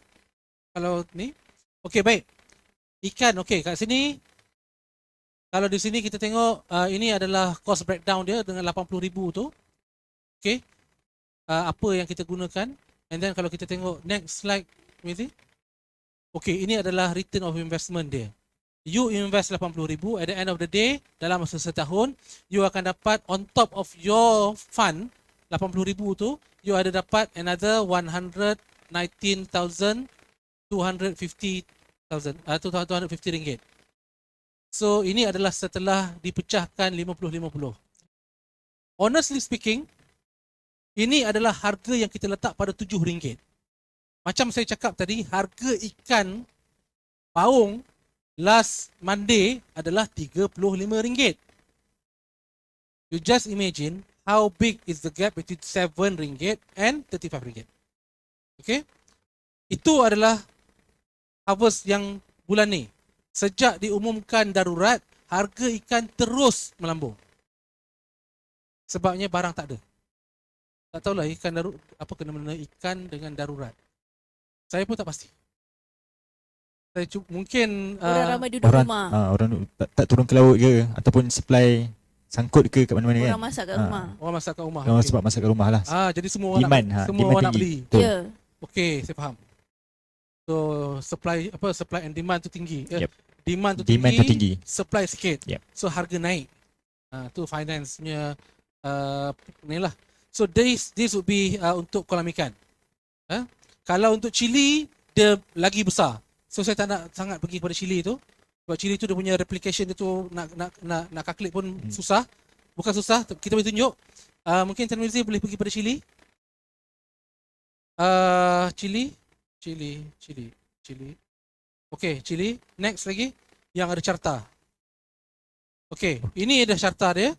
So invest 1.3 million pada awal, tetapi at the end of the day dia akan dapat 200 something, tapi the system masih lagi ada di situ. So kita expect you to further continue untuk the second year. So waktu the second year you punya income akan jadi lebih tinggi. So makin lama makin tinggi lah basically. Tetapi kalau katakan untuk Chili tu sebabnya the initial stage tu memerlukan investment yang besar. That's why dia punya tu akan jadi makin lama makin besar. Yeah. Okay. Baik, saya rasa itu sahaja sesi kita. Kalau ada soalan yang terakhir boleh tulis sebelum kita selesaikan. Ada soalan lagi ke yang kita tertinggal? Rasanya Tim ada soalan yang tinggal? Tak ada InsyaAllah. So terima kasih banyak-banyak. Kita the highest numbers yang kita achieve tadi 110. So 110 orang remain dalam kelas kita, the highest rate. And then hopefully we can meet together physically. Kalau siapa yang ada apa-apa soalan boleh scan di QR code di bawah. Di bawah ni. Sini. Situ. QR code ni. Kemudian kita akan buat set appointment. Untuk projek ikan, kita tak ada banyak masa sebabnya kita nak kena kejar raya puasa dan raya haji. Okay. Untuk projek vending machine, also you can contact us. Untuk projek yang lain-lain, untuk projek meat and poultry, insyaAllah bulan 3 kita akan launch. Kemudian untuk projek satu lagi tadi, vending machine ikan, dah semua sebut dah lah. Semua sebut dah. Yep. Chili, siapa yang ada fund yang besar insyaAllah boleh join bersama sebab dia adalah crowdfunding punya konsep juga sebenarnya. Baik, terima kasih banyak. Ada quick one dari MW. Adakah tak Ada tak platform? platform Adakah platform ni can be a food security community? table pricing? Platform makanan ke? Kalau katakan untuk platform yang macam ikan, sebabnya simple, kita potong orang tengah. Okay. Maksudnya there is no middleman. Alright. All this while, our food security is depend on import. Bila kita bergantung pada import barang makanan, sayur import, ikan import, chili import, ayam pun import, kita tak cukup. Food security kalau kata satu hari semua putuskan hubungan dan tak ambil, kita tak import barang kat kita. Adakah Malaysia boleh sustain dengan makanan yang ada sekarang? Beras pun import. Siapa kat sini yang makan beras wangi? Tak makan beras biasa. Beras import. Beras Thailand. Pakai Sunwhite, sebut nama pula. Sunwhite lah. Apa, macam-macam lah. Kan? Naga lah apa. Tapi barang kita tak ada. Why don't the NGO, we combine our economy, come together, working together and work with the right person. Jangan buat baru. Jangan baru nak belajar, nak repeat the same cycle, buat baru. So it will be better pricing control. Kita boleh control pun price tu. Okay, so that is why we really need collaboration between non-profit organisation. Jangan fikir, ya betul, untuk financial sustainability tu you divert, you need to have one arm yang menguruskan benda tu together dengan expert yang dah ada. Don't repeat the same cycle. Macam di Finlandia, bila nak buat crowdfunding, kami tak buat crowdfunding platform because we already have Launch Good, we already have Simple Giving, we already have Global Sedekah, we already have Giving Hub, kita dah ada NGO Hub, kita dah ada macam-macam. Yep. Why should we invent new thing rather than we complement each other? Phil Navy sebab tak ada. Phil Navigator tak ada dekat Malaysia. So we create Phil Navy so that they akan verify any organisation that are doing crowdfunding on the platform. Sebabnya berlaku apa adalah bila di platform tu ada orang yang tak tahu betul tak betul dia guna duit. Dia buat crowdfunding, lepas tu tak tahu duit tu pergi mana. Betul tak betul benda tu jalan. Contoh dana untuk SIM. Siapa tahu kata SIM, SIM ni apa? Social Impact Matching grant. Di bawah Magic. Ada dana 10 juta tahun lepas bulan 8 launch. Sampai sekarang masih ada lebih daripada 9 juta. Disburse baru 300,000. Sebab apa? Bila dia check NGO-NGO yang buat fundraising di atas platform crowdfunding tak comply dengan requirement mereka. Maknanya organisation tu tak ready ke? Betul. Tak ready. So how to get your organisation ready? Let us verify your ecosystem. Dapatkan Field Navigator. Subscribe for Field Navigator. Your talent. Let us work together. Combine talent ini, empower bersama-sama so that one fine day mungkin salah seorang yang berada dekat sini satu hari nanti dia akan datang buat program fellowship dekat Finlandia. Datang belajar. Let us work together. Contohlah, Cinta Gaza ada expertise yang sangat hebat. Contoh dia, Puan Afifah terror bab macam mana nak jadikan NGO tu dapat tax exemption. Memang dia nak Afifah take charge kan. So kita ajar, kita share the knowledge together with the others. Macam tu. Maksudnya kita bersama-sama, bersesama. There is no silos organization anymore. These are the era of Avenger and Justice League. Tak ada lagi. Saya mungkin macam Hulk lah kan. So kan. Ni nampak macam Tony Stark sikit kan. Ni macam Wonder Woman kan. So kita duduk dekat dalam Avenger. Tak lawan seorang-seorang. So same goes to our organisation. Tak payahlah kita nak jadi Superman seorang-seorang.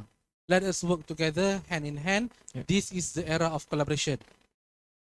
There is no more competitor. We are players. We are complementers. Okay, let us work together. Yep. Alright. Okay, thank you very much. Thank you very much. Yang dekat chat semua Nusra, Pak Syafiq Rizwan, Sarah Lee, nampak Muhammad Puan Azmi. Umsyah. Terima kasih Okay. banyak. Terima kasih banyak-banyak. Bila kita dapat terima all this input ni rasa macam best. Macam nak buat lagi lah. Macam nak buat lagi, insyaAllah. So dengan harga RM50, the whole team boleh datang. Ingat, jangan lupa register Socash. Sebab apa? Kita nak data, kita nak tahu data-data berapa orang yang berada dalam Socash ini.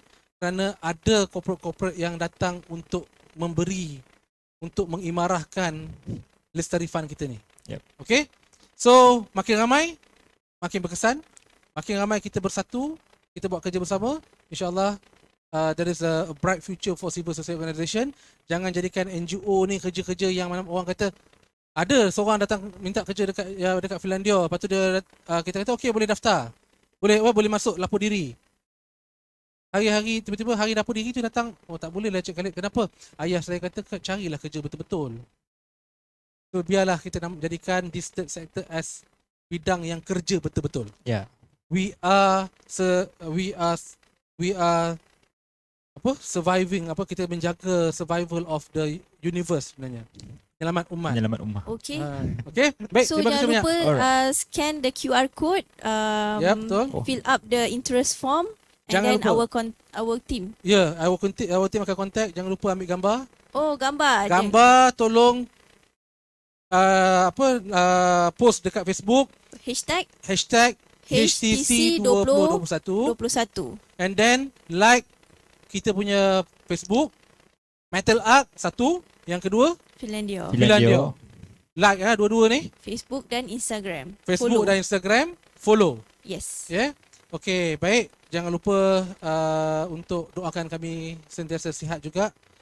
Kadang-kadang kita pun Allah izin hampir-hampir tak jadi HTC ni sebenarnya. Hampir-hampir kami tak boleh datang office sebenarnya. Tapi alhamdulillah, hopefully everything goes well. Terima kasih banyak-banyak semua. Terima kasih banyak. Dari pihak mewakili pihak Finlandio, Puan Cahaya sebagai grup portfolio officer dan the whole team, kami mengucapkan jutaan terima kasih. Mohon maaf kalau ada salah silap. Okay? Baik, dengan itu kita tangguh dulu. Terima kasih banyak. Assalamualaikum warahmatullahi wabarakatuh. Bye bye. Stay safe, stay healthy. safe. Alright. Bye bye. Oh, sign it. Stay strong. Bye bye.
Sama lagi saya Jesse Amron dari Metal Up. So hari ni saya nak kongsikan 5C dalam marketing.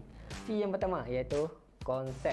Okay, konsep ni basically sebelum kita nak buat ads ataupun kita nak buat iklan, kita kena tahu adakah kita nak buat berbentuk video ataupun berbentuk copywriting ataupun berbentuk gambar ataupun short drama, macam-macam lagi. So kita kena identify dulu.